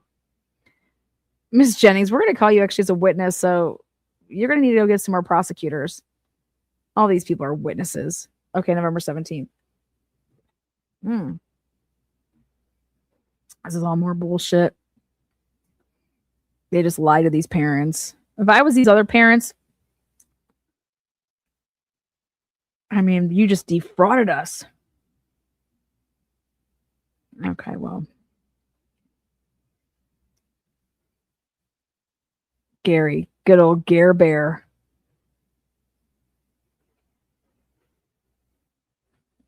Anjanette Levy should call up Gare Bear and say, yo, Gare Bear, what the hell are y'all talking about? Okay. Look at Gary. Why is Gary doing all of this? Look at this. Gary, no. Blank CSI lab locked access. Blank CSI locked access and blank are on the first floor. The remaining are on the ground floor in the criminal justice suite. Okay, here, wait. He wants to know about something. Gary says, Danielle, are all of the offices on the first floor? Gary. Danielle's like, no, Gary. No, blank, and blank are on the first floor. The remaining are on the ground floor in the criminal justice suites. Oh, Gary, please find the list attached to this email. I just got off the phone with David. He said, you are the person. Yeah. So he got all this and we already printed this off. Karen, we had 11 officers who provided assistance in some manner. Oh my God, for the Coyne homicide. 11 officers that provided in some manner. Oh my God, 11 officers. Holy shit, where are these reports? Oh my God, this is amazing. Oh my God, 11 officers. Who worked this case? 11 officers are getting homicide coins. Wow. What the hell? 11 homicide coins went out. What does it mean? He's 12. Gary's 12. Is he counting himself? Karen. January 29th. I mean, do you understand that they didn't even, did they even arrest him yet? Monday, January 29th at 11:16. Okay, maybe. Karen, we had 11 officers who provide assistance in some manner. Thank you. Who are these 11? Good morning, Chief Jenkins. Our department created a coin to memorialize the victims of the Idaho4 homicides, and Chief Fry would like to distribute one to each member of the WSU police staff who worked this incident. So Chief Fry has no idea who worked it. Could you send me a count of those individuals? Thank you so much. So Ann Taylor could have used this to say, you had no idea who was working, right? So this could have been leaked from whoever, right? Like all the shit that is being passed around. And he wants to say that only 11 people worked this case. Do you know how many people he was sending messages to? Steve G, not so dumb after all, huh? No. And who was over here saying he wasn't? Steve G about to blow the internet up. That's all I know. Steve G's about to blow the internet. Who the hell gives out coins for homicide, right? This is crazy shit. I love seeing all these new names. I'm hoping it's like a plaque. I just think it's ridiculous. A homicide coin? It's like a sobriety coin. Like, you'll never forget it, you know? I don't ever trust anyone named Gary or Dale. Dale. I say don't ever fuck a Gary or a Dale. Can you imagine? Yeah, my man Dale, I fucked him last night. Gary, get over here with your big old belly, Gary. Come here. Oh, shit.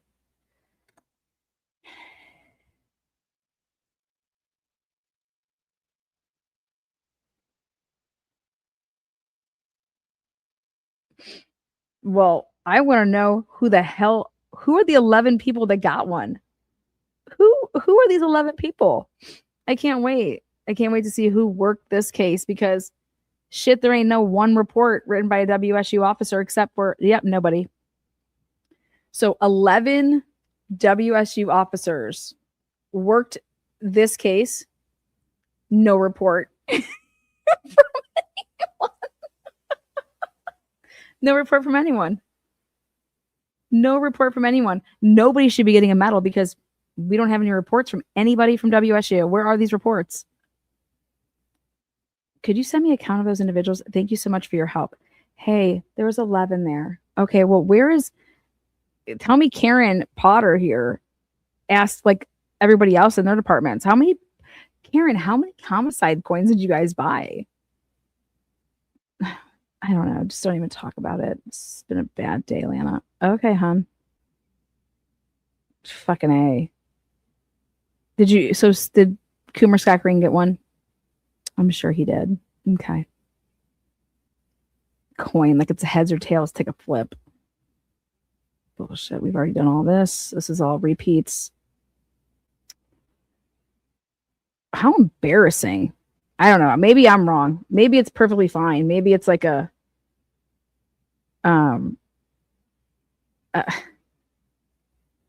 like I said, maybe I'm just the one, and Lana, it's something nice. Like these officers, like they devoted their, morning and night to. Really? Okay. Well, let me tell you something. When you have the guy from the, what is it? Chris McDonough, whatever, however he says it. When he's on a broadcast saying how bad they fucked up, that's pretty, you're not going to get that from guys like that. That means you must be like bad. Again, I still cannot believe that Gary Jenkins out the gate wants to know, Shane, do you know if any of the victims are affiliated with a fraternity or sorority? Why does it matter, Gary? Why does it matter? I could see, we suffered a loss this past weekend too. Okay, Gary.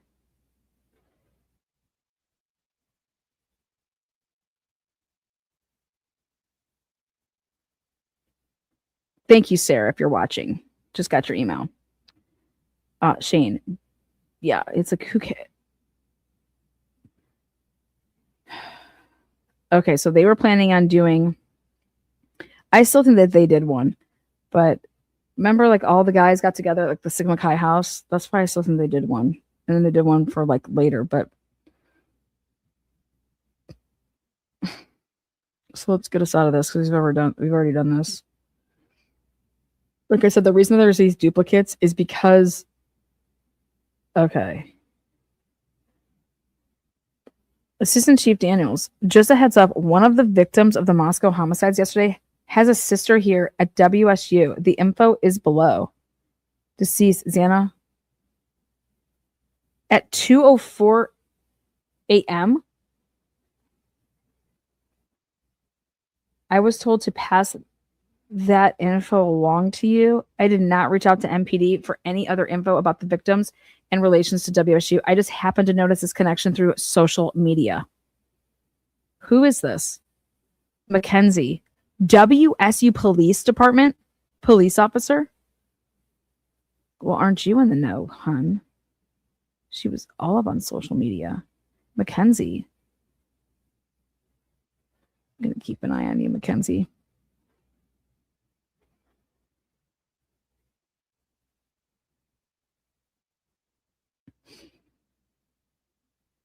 Isn't that interesting? Oh, God, here we go with this shit again. Okay. November 25th. So, Gary, hi, Gary. Yes, we can provide data to help with the police investigations. Yeah, the 25th. Uh-huh. Do they have a specific plate, maker, model?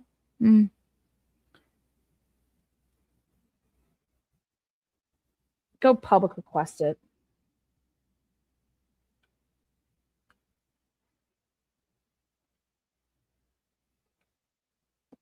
The Moscow investigators are very tight-lipped, and I received a small amount of information that I am unable to share with anyone, including my own staff. God damn it. All right, fine. I'll just get you the data. But look at what they went on the 25th. Too bad they already got the car. But go ahead. Gary's acting like, I don't know shit. I'm just doing as I'm told.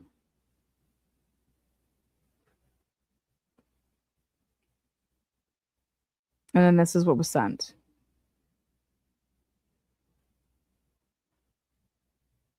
Does it take the rest of the space up? Oh, no, it doesn't. Okay, go back.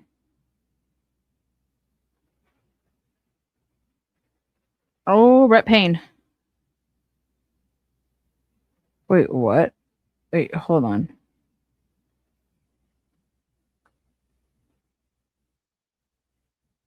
Oh, boy.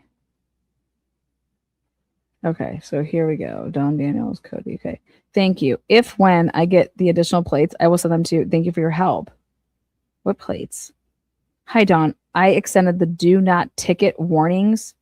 Do not ticket warnings through 120 on the 3 plates we have. Do not ticket. Why aren't we ticketing people? Who are these people that we're not ticketing? Oh, there's investigators. Cody, we might want to do 2 weeks in case they need to be here longer. Do not ticket these cars. Are they unmarked vehicles? Hi, Dawn.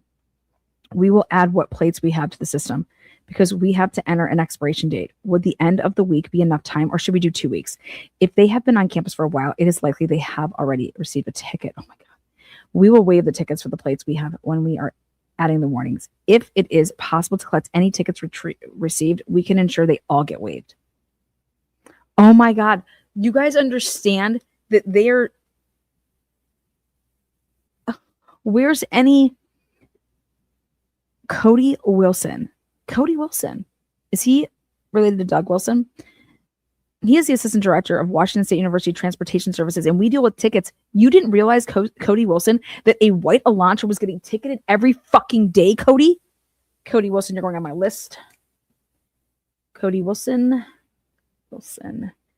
Doug's Doobie brother. Doobie. Light up a Doobie, Dougie. And let's talk to Cody Wilson over here. Cody Wilson, you're fucking horrible employee. Did Cody get a coin? Dude, everybody's getting a coin at WSU. Stellar. Because hey, we just got to get our names back on the map. Okay, Christina. Now we got a Christina Wilson. A Christina Wilson. So we hire people that are husband and wife to do jobs around here. Many thanks, Don. Apologies for my delinquent response. Delinquent. Yeah, exactly. Delinquent. Cody will get this information into their system ASAP. Warmly, Christina. Christina, where the fuck have you been? Christina Peterson Wilson, Chief of Staff, Office of the... What is this shit? It's the first time we're hearing about tickets is on January 9th. Nobody thought, like, hey, let's look and see if anybody's been ticketed. Let's see who's been ticketed. Christina, can you add an Idaho plate? I believe there will be more, and I will get them to you when I can. Gary. Christina, here are some of the license plates. I will send the rest when they get here. Dustin Blaker to Gary. Here is a list of people who will be coming over to conduct interviews. Blaker. Oh my God. Sarge. Most didn't know their plates. We'll go and check, bitch. Get the fuck out the car. Oh my God. You guys remember? Maybe we can find the vehicle that went over and is the Cowboys. Sarge. This is Brett Payne to Blaker. So clearly the right hand's talking to the left hand here. Sarge, comma. Most didn't know their plates. Mark, Blue Ford Explorer. Bryant Gunnarsson. See, remember I told you there was like a Gunnarsson and she wanted to know people's, Ann Taylor wanted to get these people's files. Right here, she wanted his file. Christian Parker, silver Durango, Washington plate. Jason, John Kemp's black Tahoe. No fucking way. Oh my God. Oh my God. This is crazy. This is crazy. It's no relation. I know. I was just playing. I'm just trying to have some fun with the bop gun. Christina better get a coin. Cody Herman, 2013 Dodge van. There you go. 9B. Idaho plates 9B. Remember the vans that they were getting into? That van? Cody Herman. White Dodge Durango. No. Gary Tullison, a 2015 Chevy 1500. Leslie Lehman. Dude, look at the 9B, the 7B. It tells you where they're from. Oh, see these people right here? This Tim Snell all the way down. This team is the Kootenai County team. Where is Michael Van Leuven? Probably riding with Leslie or Gary. Fucker, he's not driving. The Cowboys were driving the Cadillac of minivans. Go back and look at Nancy's video. But here it is. This is what was happening. Dodge van. Which one has the Washington silver Durango? Was there a silver Durango there? Washington plate. We'll run the tape back. And just passing out people. Hey, Leslie Lehman doing interviews. 9B is way north Boundary County. Oh, I know it is. 9B is definitely Boundary County. Who actually had those plates in Boundary County? Because who was that? Cody Herman? I'm interested in that now. Cody Herman. Interesting. Cody Herman, what the hell are you doing over there? Maybe he used to live there. Cody. This is, we might want to do 2 weeks in case they need to be here longer. Hi, Dawn. We will add what plates you have to the system because we have to enter. Okay, we already talked about that. Many thanks, Dawn. Apologies for we already talked about that. Christina, can you just keep adding plates?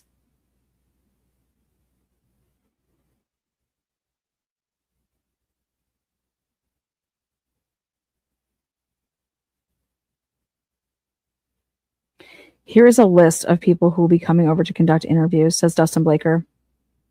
To Gary Jenkins. Investigators to WSU. Sarge, most didn't know their plates. What? Okay. So Gary. Oh, we got some more people here. Look at this look at this. Matthew, he wasn't there. Was Matthew in there? His name was not in there.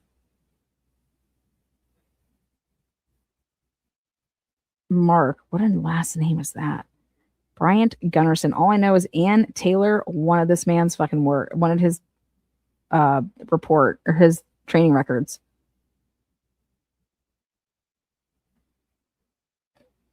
John Kemp was that is Jennifer Drake's homie right there, like homie. Like I question if they have something going on. John Kemp.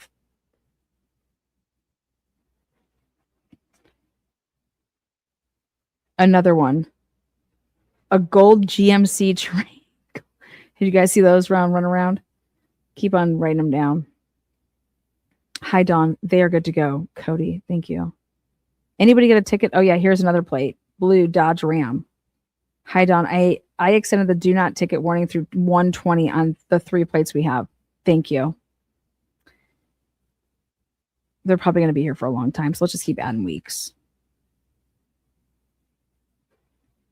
Just, if you guys have gotten a ticket, we'll make sure that you guys, don't worry about it. Thanks.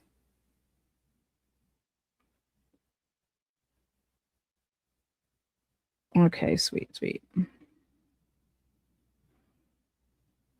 I'm curious if these guys just got hotel rooms up there. Here's, King 5 News query. Brian Kober job hiring with Pullman. January 24th. Got it.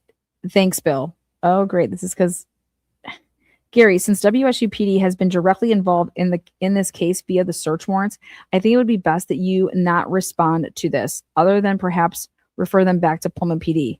I believe the judge's order applies here. Bill Thompson. Bill Thompson's getting involved. Bill, I have been receiving a number of these inquiries below about Mr. Kober's application to the research assistantship at Pullman PD. I was the one who interviewed the candidates when I was chief of Pullman PD, and I interviewed Mr. Kober. Can you give me an opinion if you think answering the question below would be a violation of the non-dissemination order? Whether he got the position or does not seem to directly relate to the evidence in this case. I am refusing press interviews about my interview of Mr. Kober, as I believe it could possibly speak to the character of Mr. Kober and would be a violation of the order. But whether or not he was offered or accepted the position, is that a question you think I can answer? Thanks.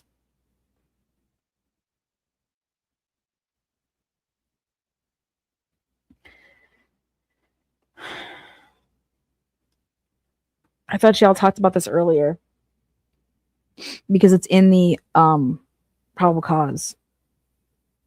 Chief Jenkins, we have obtained the documents from Pullman PD indicating Kober was one of 4 applicants for the doctorate level graduate research assistantship. Oh boy, can you confirm? This was from King 5. Can you confirm? This was after my fucking video dropped.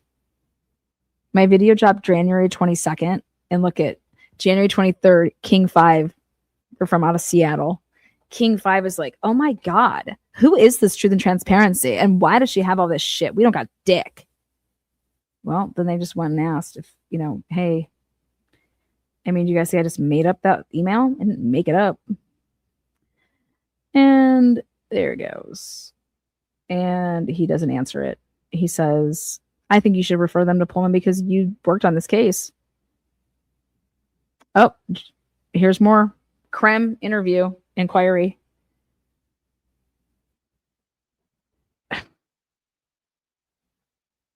Caitlin, due to the non-dissemination order in place, I will not be able to discuss this case.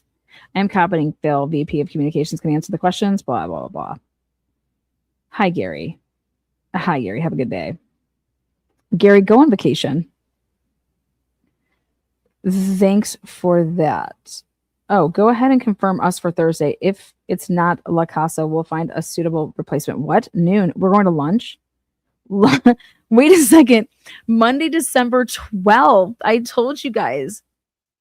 Chief, something in my memory triggered me to check. La Casa is also closed today and open tomorrow, Tuesday, around 3 or 4. Mitch, the owner, has reduced his hours.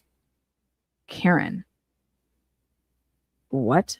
Okay, they aren't open today. I will get back with you. Hopefully later today we can confirm. Why are you guys doing lunch? Chief, that would be great. No, La Casa is not providing food this week. What? If there is any way I can be of assistance, please do not hesitate to contact me. I would be happy to do anything I can on my end. I thought that you guys got something delivered for them. Why are you having lunch with them on December 12th? Good morning, Chief Jenkins. Thank you for reaching out again. Chief Wright has forwarded your email to me and your kind offer to supply lunch for our officers and law enforcement partners.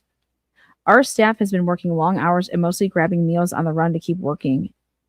So it's especially helpful. Thank you for thinking of us. Would tomorrow or Thursday work for you?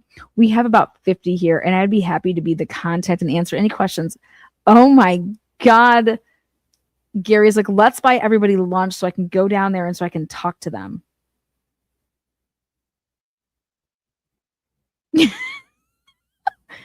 Look at Gary. Tuesday the 6th. Lunch.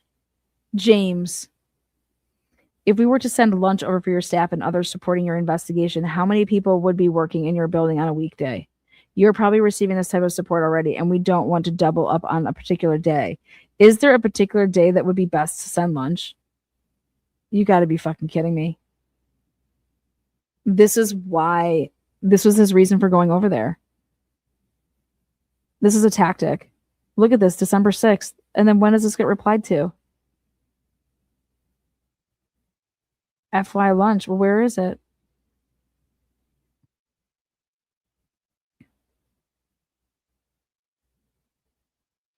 Good morning, Chief Jenkins. Thank you for reaching out again. What? Reaching out again? What, you just say, fuck it, and I'm going to call? Chief Wright has forwarded your email to me and your kind offer a week later? What? No way. No fucking way, man. No way would this be a week later. These people just all are full of shit. God, I could never work in an environment like this.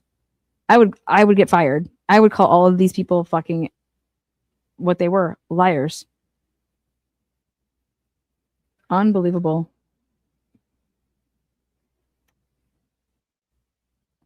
We are thinking about getting food from La Casa for Thursday. Is La Casa providing food on any other day this week? Gary, you're such a girl. That would be great. No, La Casa is not providing food this week. If there is any way I can be of assistance, please do not hesitate. And then it's like, oh, wait, La Casa isn't open. Okay, they aren't open yet today. I will get back with you. Hopefully later today we can confirm. Wait, what? At 1? What time are you sending lunch? I'd be like, bitch, I'm hungry. Cheap. Something in my memory triggered me to check. La Casa is also closed today and open tomorrow, Tuesday around 3 or 4. What? Thanks for that. Go ahead and confirm us for Thursday. If it's not La Casa, we'll find a suitable replacement for noon. I'm foying that. I want to know how much it costs. Thursday. Noon. How would it be noon? She just wrote that they're not open until 3 or 4. We talk about fucking noon. I mean, do people read? I swear people don't read. La Casa is also closed today and open tomorrow, Tuesday, around 3 or 4. Mitch, the owner, has reduced his hours. They're open around 3 or 4. So, what, Thursday's a normal day? So we can do Thursday at noon? Because I wouldn't have, that's not how I would have taken that. Whatever. La Casa, mi casa. I'm going to go to La Casa.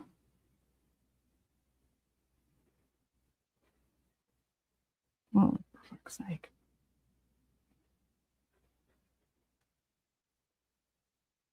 La Casa is a Mexican restaurant. The girls went there. What's his name used to work there, I think.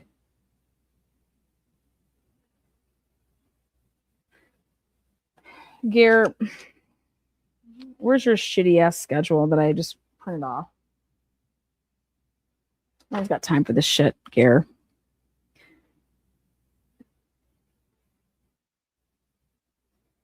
Fucking Gare, we're constantly eating.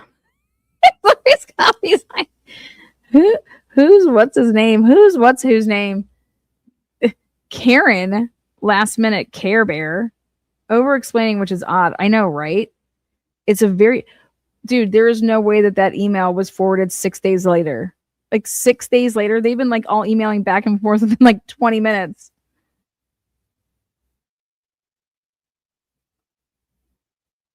we're buying. Why is this lunch such a big deal? It's on this calendar too. Sending Moscow, but it says it's sending Moscow lunch. So it's like, are you going there too? It doesn't make sense. Like, and then here we go. Gary Jenkins with another fucking poem. Hi, Jill. The WSU Police Department increased patrols on the Pullman campus following the news of the deaths of the 4 university. Okay, great. Okay. Why would this be sending so late? Like, this is on December 28th.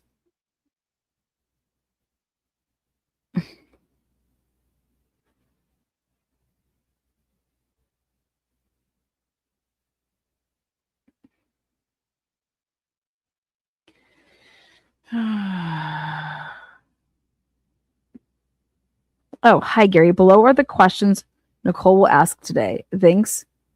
December 5th, News Nation interview. Told you. You guys go and look and see. Demetrius Moore.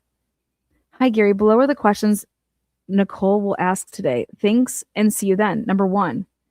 Kaylee's family has been outspoken recently. They're clearly frustrated, but the information they're sharing complicates things for police too, right? How hard is it for police to establish a timeline when some students left for break and haven't come back? Do you have any concerns about how this investigation is going? This sense of unease stretches further than Moscow. Have you seen fewer students on your campus? Can you imagine just, hey, Lana, pick 4 questions to ask somebody in an interview? What? Oh, he went. Oh, no, Gare Bear went on over to Moscow. I think he used it as a way to get over there. Can you let me know what will be type of questions I will be asked so I can be prepared with thorough answers? Oh my God. Nobody has ever emailed me and said, hey, can you send me the prep questions?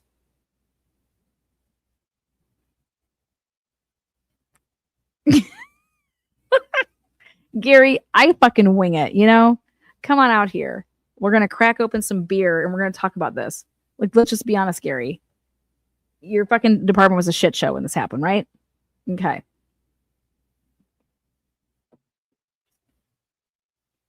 When did you plan your Hawaii vacation? Like, was it way out in advance? So that was already like on the calendar. Okay. Can you let my cell is blank? Gave it to Demetrius. Gary's just passing his cell phone out like fucking Advil. Hi, Gary. Thank you so much for joining us tonight. Below is the Zoom link for the 2 p.m. interview. We just asked that you log in 10 minutes early for tech checks, okay? Also, do you have a cell number in case any issues? Thanks again and see you this afternoon. News Nation, December 5th, does an interview. Gary Jenkins, who is 1,000% totally enamored with this case and totally a part of this case, is doing interviews.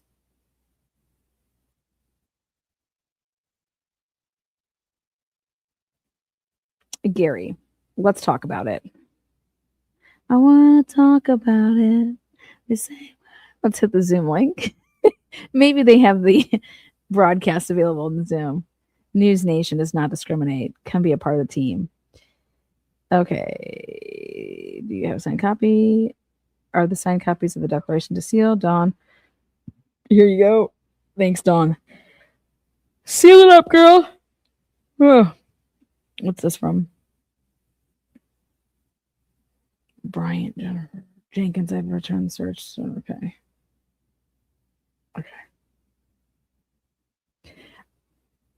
You guys know that Blaker never wrote up that affidavit, right? It came out this afternoon.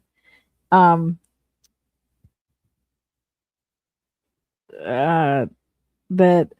it came out this afternoon that Dustin Blaker just went ahead and signed this affidavit. They're like, Blaker signed the affidavit, so they were all debating on who was going to sign this affidavit. Fucking A. Unbelievable. It's just a living live document, guys. Come on now. Okay, parent questions regarding safety on campus, November 22nd. Hi, Jim. It's Gare. We are also working with the Army and the Air Force ROTC Cadet Corps to provide additional staffing so that we can expand our Cougar Safe Rides program. WSU Transportation Services met with Pullman to explore options for even buses. Can you imagine if Brian Kober was just driving people around? A message went out or will soon be going out to students this evening. The content of the message is here. Click it. Okay, thanks, Gare. God, fuck these admins. April 19th, Tammy Berry.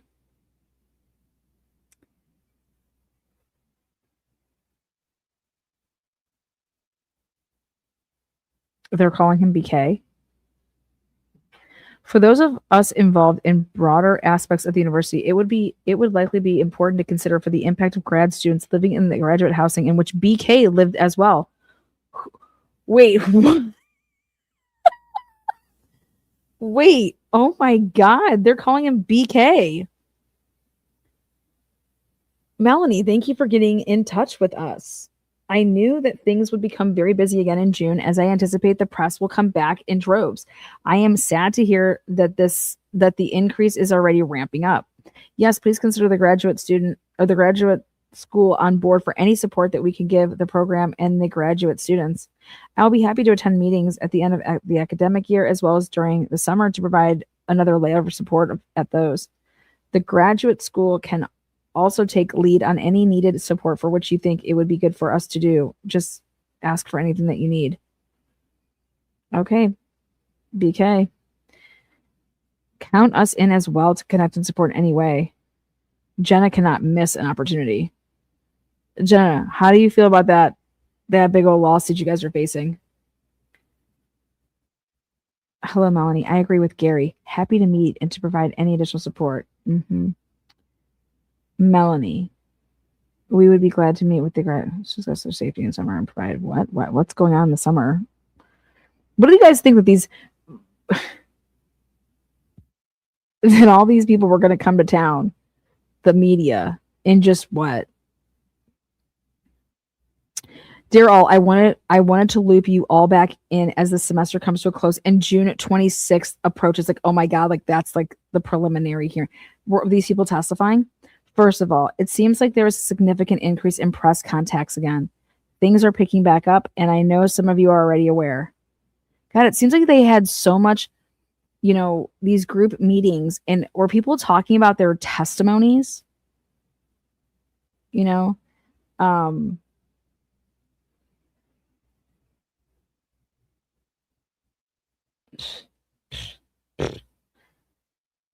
Second, I would like to make sure that our grad students are safe and taken care of this summer. I am trying to ascertain how many will be around in June, July, and I would like to be able to provide them some sort of support. Thanks, Melanie. Can you please use Times Roman numeral to write your emails? Appreciate it. How quickly did Gary get back? 1:59, April 19th. When did she write this? 1:33, April 19th, or 1:59. God, Gary just fucking sits around, does nothing all day but looks at his fucking phone. Sits at his desk.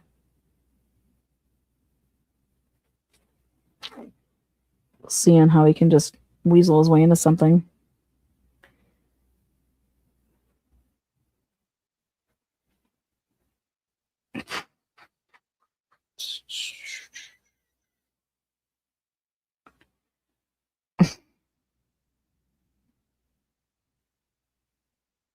Thanks, Melanie. Maybe you should have been so focused on all these students that were complaining that Brian was harassing them and following them and stalking them. Where's all the emails about that, Hi, Gary. You will need to submit a request to the Crimson Service Desk. Ooh. And they can export your Teams messages. Microsoft Teams stores a copy of its messages in hidden folder somewhere inside of your email. Only Exchange administrators like those with central IT can access this folder. Thanks, Lisha. Ooh. So public records. Alyssa, how has staff been provided team chats? I couldn't find an export chat feature. He wanted to review these.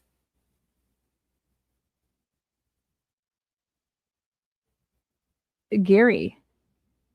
Hello, Gary. We added you to 2 public record requests recently, and I wanted to ask if you'll be searching and submitting your own email / Teams messages, or is there an administrative staff member you would also like us to work with? What?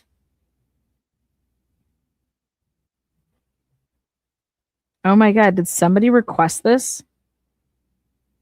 Somebody requested all of his Teams messages? I want to see this FOIA. Hi, Gary. I believe you asked them to pull the Teams chats during the dates that contain the keywords. Each message will be pulled as a separate record, I think.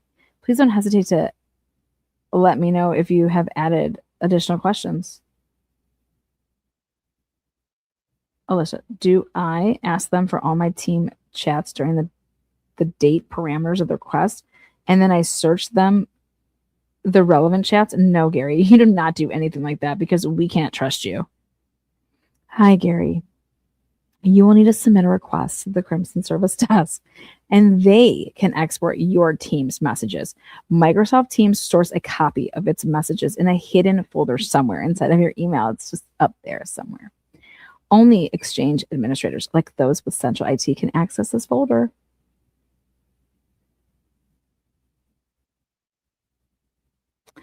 Listen how this starts.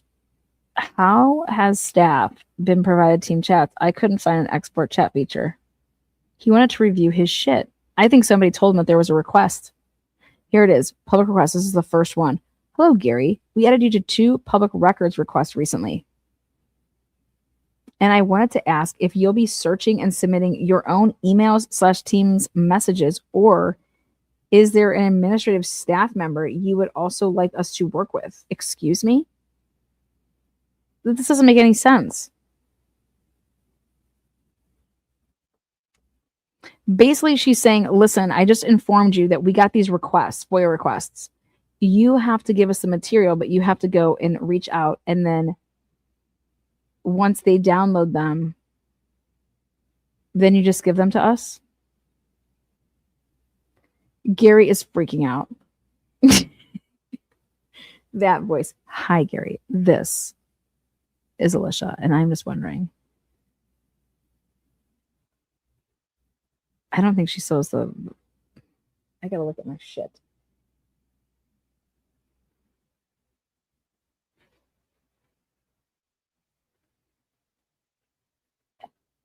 Bitches.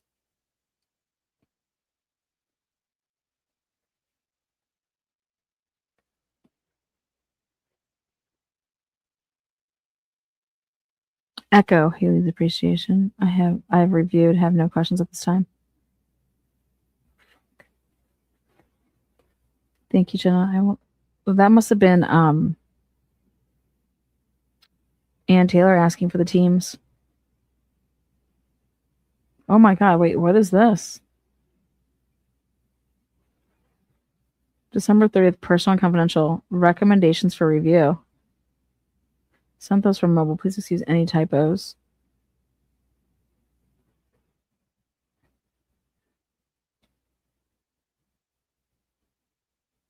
Threat assessment team recommendations. So TAT is threat assessment team. Per Executive Policy 42, met to review the current facts pertaining to the University of Idaho case and its threat to the WSU Pullman campus. Criteria that we use to determine as rationale to convey TAT in this case included violent behavior that creates reasonable fear of physical harm, addresses threats. Wait, when was that? Dude, they're all just lying. They were already like concerned. Why weren't they concerned from the beginning? That, hey, we have a policy that we have to fucking stay within, you guys.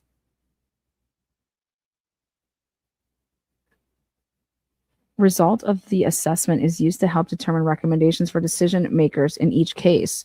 This case had only the facts that were available as of 12/30/2022, 3 p.m. Oh my God. Oh my God, we have to print this. That is not true. That is false. Gary Jenkins had a lot of information. Who is this about?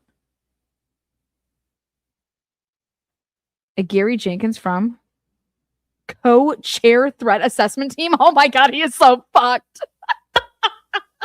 Holy shit, Gary, you knew the whole time. Oh my God, I'm gonna die. Oh my God. Oh my God, Gary, you are so FUCK'd. Gary Jenkins was the co-chair. Just so you guys know, this is what I do when I work. What you guys are seeing is a live session of me, going through the material and how this is literally how I do it. Gare, what the fuck? You were the co-chair. Gary, you are so screwed, boo. Like, Jenna, to sit here and say that this case had only the facts that were available as of 12:30. What? What is this shit?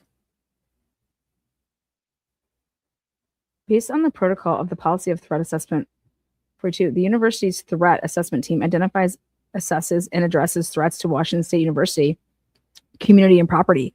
The TAT, that's the threat assessment, coordinates with university stakeholders to receive and assess information of potential threats. Who are the university stakeholders? Remember I was talking about that? I said, oh, the stakeholders.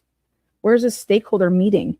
Okay, we need to look at all of Gare Bear shit, and we need to find anything that says stakeholders. This cocksucker.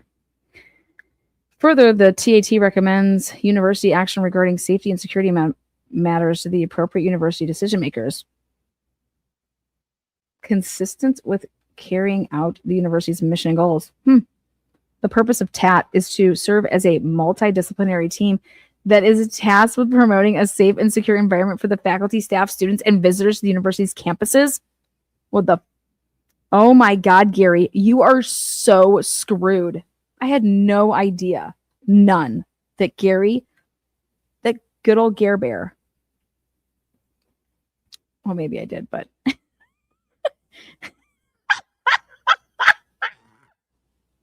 Oh my God, Gary Jenkins. Just when I thought you couldn't get any more fucking fist in that ass, you do it. You fucking do it. Dude, you are so fucked. The university, I think, is so fucked because Gary had so much personal knowledge. He knew the stuff because Moscow was communicating with him like daily. Oh my God.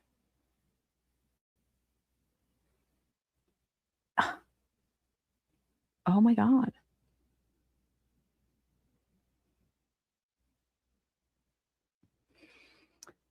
Threat assessment methodology. The TAT utilizes tools and methods recognized in the field for assessment of individual cases and situations. The use of a particular tool or method is at the discretion of the co-chairs with input from the TAT membership. Tools used by the TAT are written with oh my God, he's meeting with News Nation on December 5th and being asked about the Gonzaleses.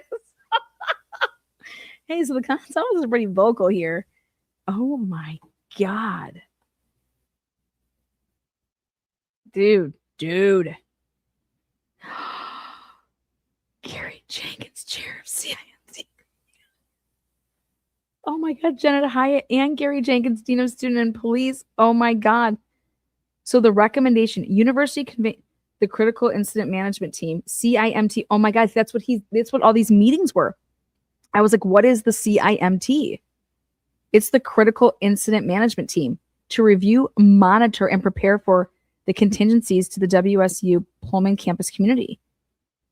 Gary Jenkins, he's the chair of the CIMT. Recommendation already in process. Send a notice of emergency suspension and trespass to the subject following WSU police process. Serve these papers to Monroe County Correction Facility per existing agency process. Dean of Student and Policy, Jenna High and Gary Jenkins, initiated and in process December 30th, 2022. TAT commends the communications that have been provided to the WSU Pullman community. Are you kidding me? Commends the communications. These people were like, you aren't communicating at all. Recommends further deliberate and coordinated communication to all student employees with resources related to support, cooperation with the investigation, and general support. Oh my God. Oh. Request for CCTV.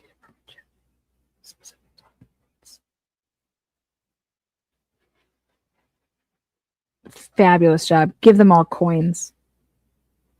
Homicide coins for fucking all, man. Pathetic. Gary Jenkins recommended Melanie requested for Wednesday, January 4th at 11 a.m. for Gary and Jenna to talk to the faculty of the CJ department.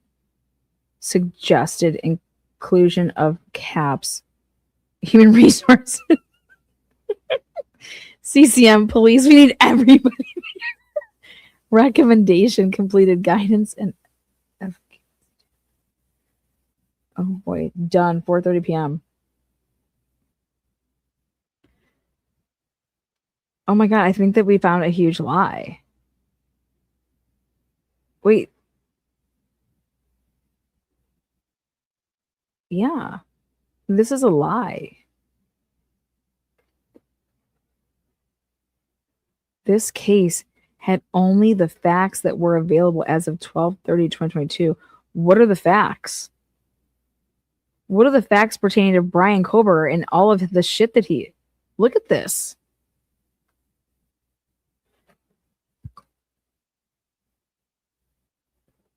They knew a shit ton about Brian. That would have begun on December 20th at the very latest. Oh my God. Recommend. Of course, Police Chief Jenkins continues to cooperate with Moscow PD, Gary Jenkins. Yeah, besties. WSU Police identified the key that was issued to subject for his Wilson Short office in subject's apartment during search warrant service. Consult with AG's office to collect key. Suspension of any card key access. Yeah, what kind of card key access did he have? Oversight, coordinate planning with the orientation. Okay. Prepare, meet, discuss, talking. Wow. That's why he's in all this shit. Briefing with key leadership. Recommend. Further recommendations to be shared to leadership ongoing. Dude. Go Cougs! Oh, that's the last thread. Look at they put that right at the end. Okay, that could be enough for today.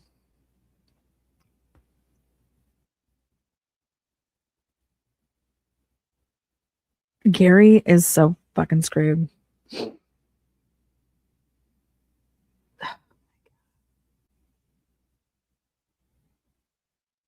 What do you guys think? Now to the chat. Do you know that Gary Jenkins used to provide security for Bill Clinton?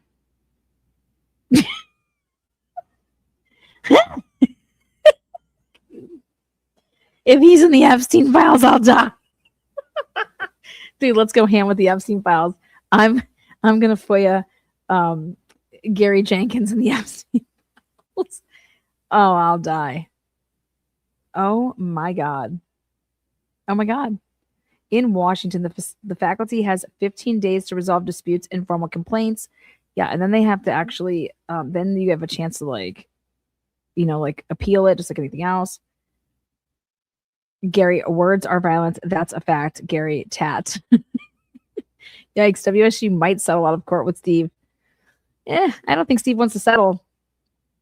I think, why would you want to settle when you can get both? I'm going to get all my answers, and then I'm going to win. So, I'm going to get all my answers, and we'll settle, right before it goes to trial, only because, but at that point, I'm going to get all the discovery, right? And then I'm going to put it all out there. If you think that they're doing this to, not have it all revealed publicly, you're fucking out of your mind. Dude, these police officers lied their fucking asses off to families where their kids were murdered on their campus and when the killer's on the other campus, right? That's what they're selling to the world, right? And here, Jenkins, no wonder why Jenkins flushed his phone leading up into the 14th, because there's probably no meetings on it. They probably weren't doing any critical assessment of anything. This is crazy. I'm like, why does he have a new phone on the 14th? Literally gets a new phone the day after the homicides. Are you out of your fucking mind, people? That's the first deposition question. Gary, what kind of phone did you have in 2022 in August, September, October, and the first part of November? Well, I have no idea. It's been so many years.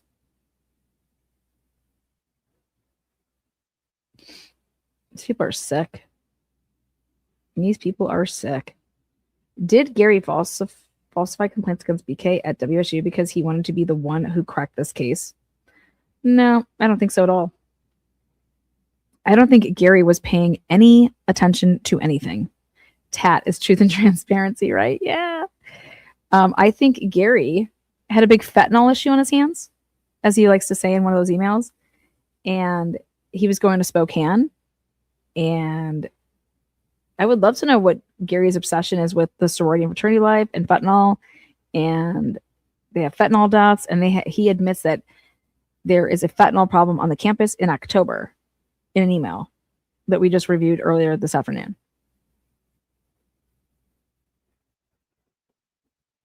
So and I personally think that all these guys get together and they all talk. So they know the drill. You guys, this is not their first case. They know that they can't be on these fucking, emailing and Teams and any of this shit. They can't do anything like that. They know that it's all tracked. Okay. I'm going to bring lunch over and I'm going to send lunch and all that shit. Mm-hmm. Yep, I picked up lunch and I dropped it there. Oh, what were you doing there? I picked up lunch and I dropped it there.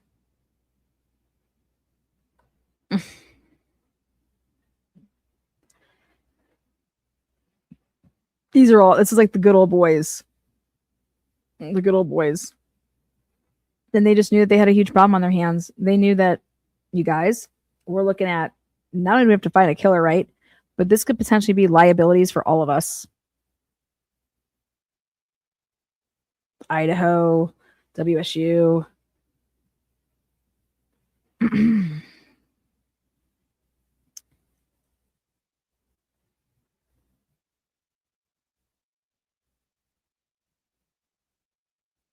I think Green and Brian, or Bill Thompson and Fry and the Pullman chief were running this.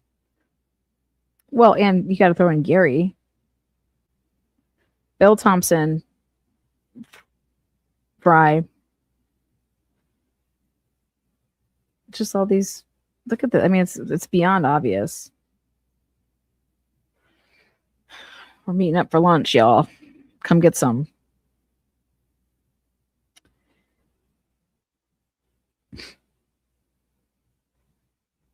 I think these cars, I want to know, so I'm putting a FOIA in, if, just like back in the Karen Reed case, I want to know if Moscow had GPS on certain vehicles, because I thought it was really weird that certain people are like, why aren't they taking why was Idaho State Police all driving their personal vehicles? Is that normal for them? Rolling up in like a burgundy or like a gold fucking car, like to go and interview people, like you're rolling up in your own.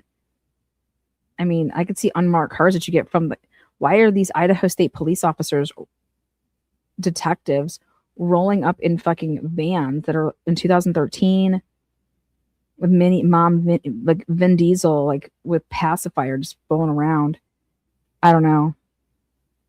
And so if you think about it, if you go off of the Karen Reed case, people using their own vehicles, they don't have dash cams in them, right? And they also maybe don't have GPSs in them. And it's like where they're going and where they're to follow them around. So that just needs to be And then where is the FBI interviewing anybody on WSU's campus after this happened, right?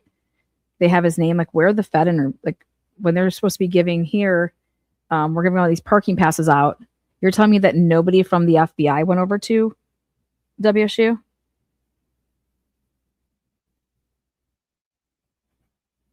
Yes, I have. You appreciate that pacifier comment, didn't you? Good. I don't know. I know that he put in, you have only, but what's today's date? What is it? 2026. This happened 2022. Everything runs on a statute of limitations.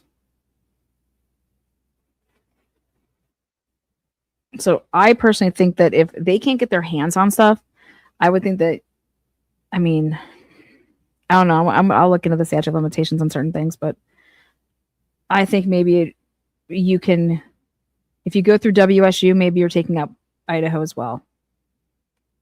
I'm sure this was navigated. In fact, I'm confident of it now. All of this stuff being revealed with Chief Jenkins, this is also,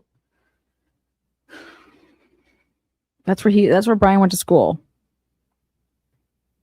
But hey.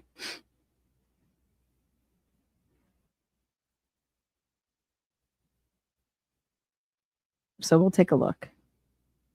All right, with that, I submit the, so we only have a couple more. And then what I'm going to do is I'm going to take from all of the documents, all of the big booms, I'm going to put them in chronological order and then do a live where I reveal, all of them, just like that way I can take out all the crap that doesn't matter. And it's just like, here, these are like the 60 documents that matter.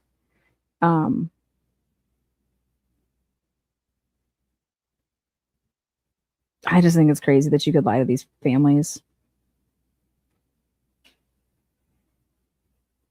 These motherfuckers have no integrity anymore. Nobody does. We'll see you guys in the next one. Peace out. Thank you guys so much for being here, for deep, looking through the receipts. These are the receipts. These are real receipts. And there's a lot more if you follow like the paper trail from the new names that we get. And then there's just a lot more. Trust me, this is what WSU wants to just, hey, give them this and make them happy. Fuck no. It's give Lana something like this and watch Lana dig and then go put in more FOIAs to get. They've been waiting and waiting and waiting to give me very important material. And it's the fucking schedule of Curtis Whitman from November and December. It's the schedule for the other guy, Daniel Tanego, from November and December. Like, you guys, that should be the quickest, easiest return ever. We have to get that to you in May now, ma'am. Why? Because we're shorthanded. Fuck, I got that shit in after he was did his plea deal a couple months after that. It's been over 6 months, you fucks. 6 months. They're supposed to take at max 10 days. What the hell are you doing? Oh, we're just hiding shit. It can't come out that Lana's about to tell the world that, here, look at these schedules, because I said Curtis Whitman. How was Curtis Whitman working, who is a detective, working at 5 till 1 o'clock in the morning, like 12:58? What is he doing? What is he doing? Show me where you have Payne and Blaker or any of these detectives who work the day shifts that are working until 1 o'clock in the morning. I want to see his schedule. I want to see what hours he was working. Especially then, because y'all weren't even brought in and I can't wait to see who these 11 people are. And I can't wait to see these overtimes. I want to see how much money, if nobody was working this case and not supposed to be working this case, there should be minimal shit it's going on with WSU's schedule in the month of November until right there at the end. So I want to see what y'all were doing. And that's what you don't want to show. So whatever. See you on the next one. Peace out.